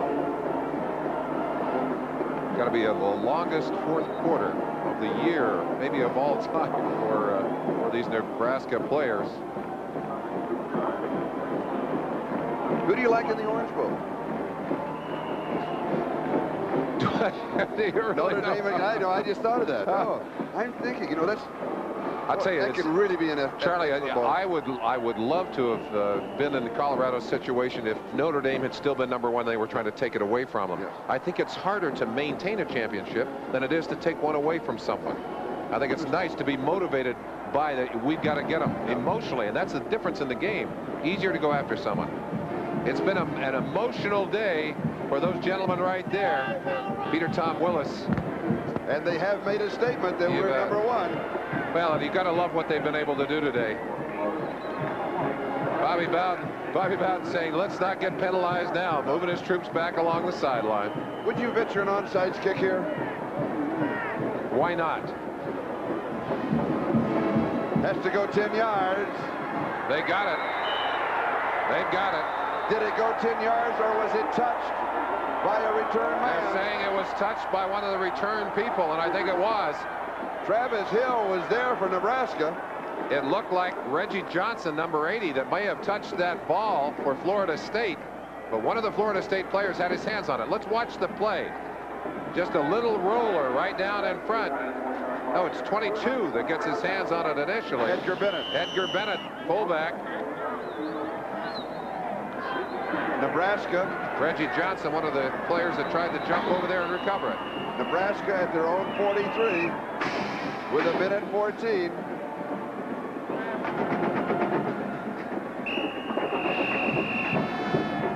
And Florida State is going to take a timeout. And let's go back to the onside kick. You know the rule. It has to go 10 yards or be touched by one of the return team. It is short of the 10 yards, but there is the touching right there by Edgar Bennett, number 22.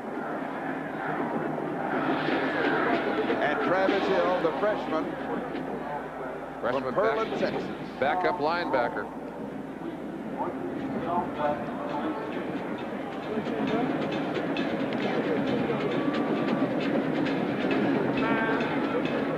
Fourth quarter in the Rose Bowl.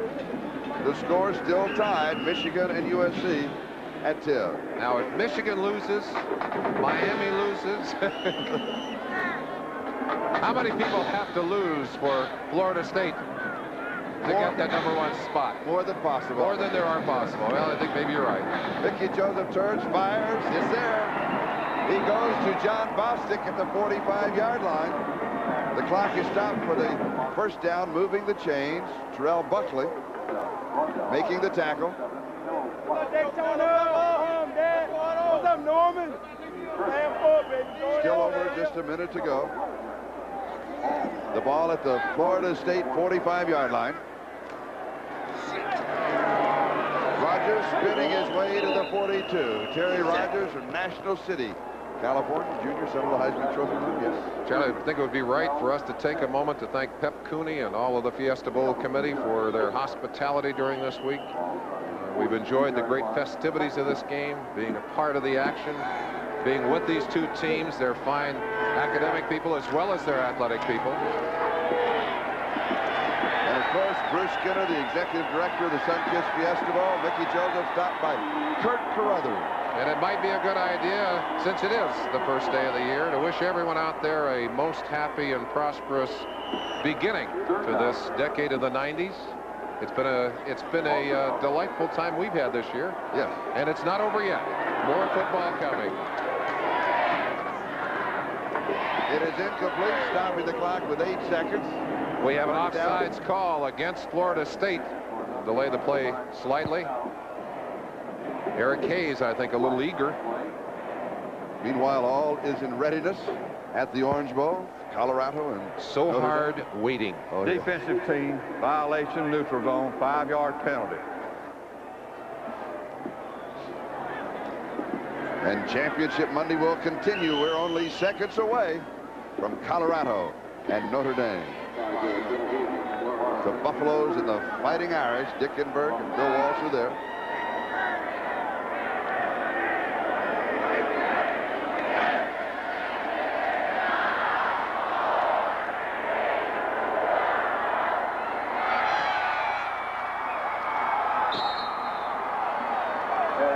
The pass is incomplete, and the game is over. Bostic, the intended receiver.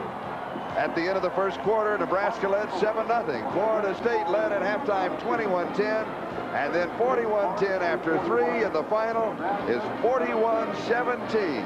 Florida State downing Nebraska in this, the 19th Sunkist Fiesta Bowl. A record setter, Peter Tom Willis, whose dream of playing professional football, I think, will become a reality. He's shown those special skills today. He completed 25 of 39. He threw for a record 423 yards, and also he completed a record 5 touchdown passes. Florida State laying claim to at least the unofficial title. They said we're playing the best football in the country right now. And they've gone out on the field today, and I think they may have proved it.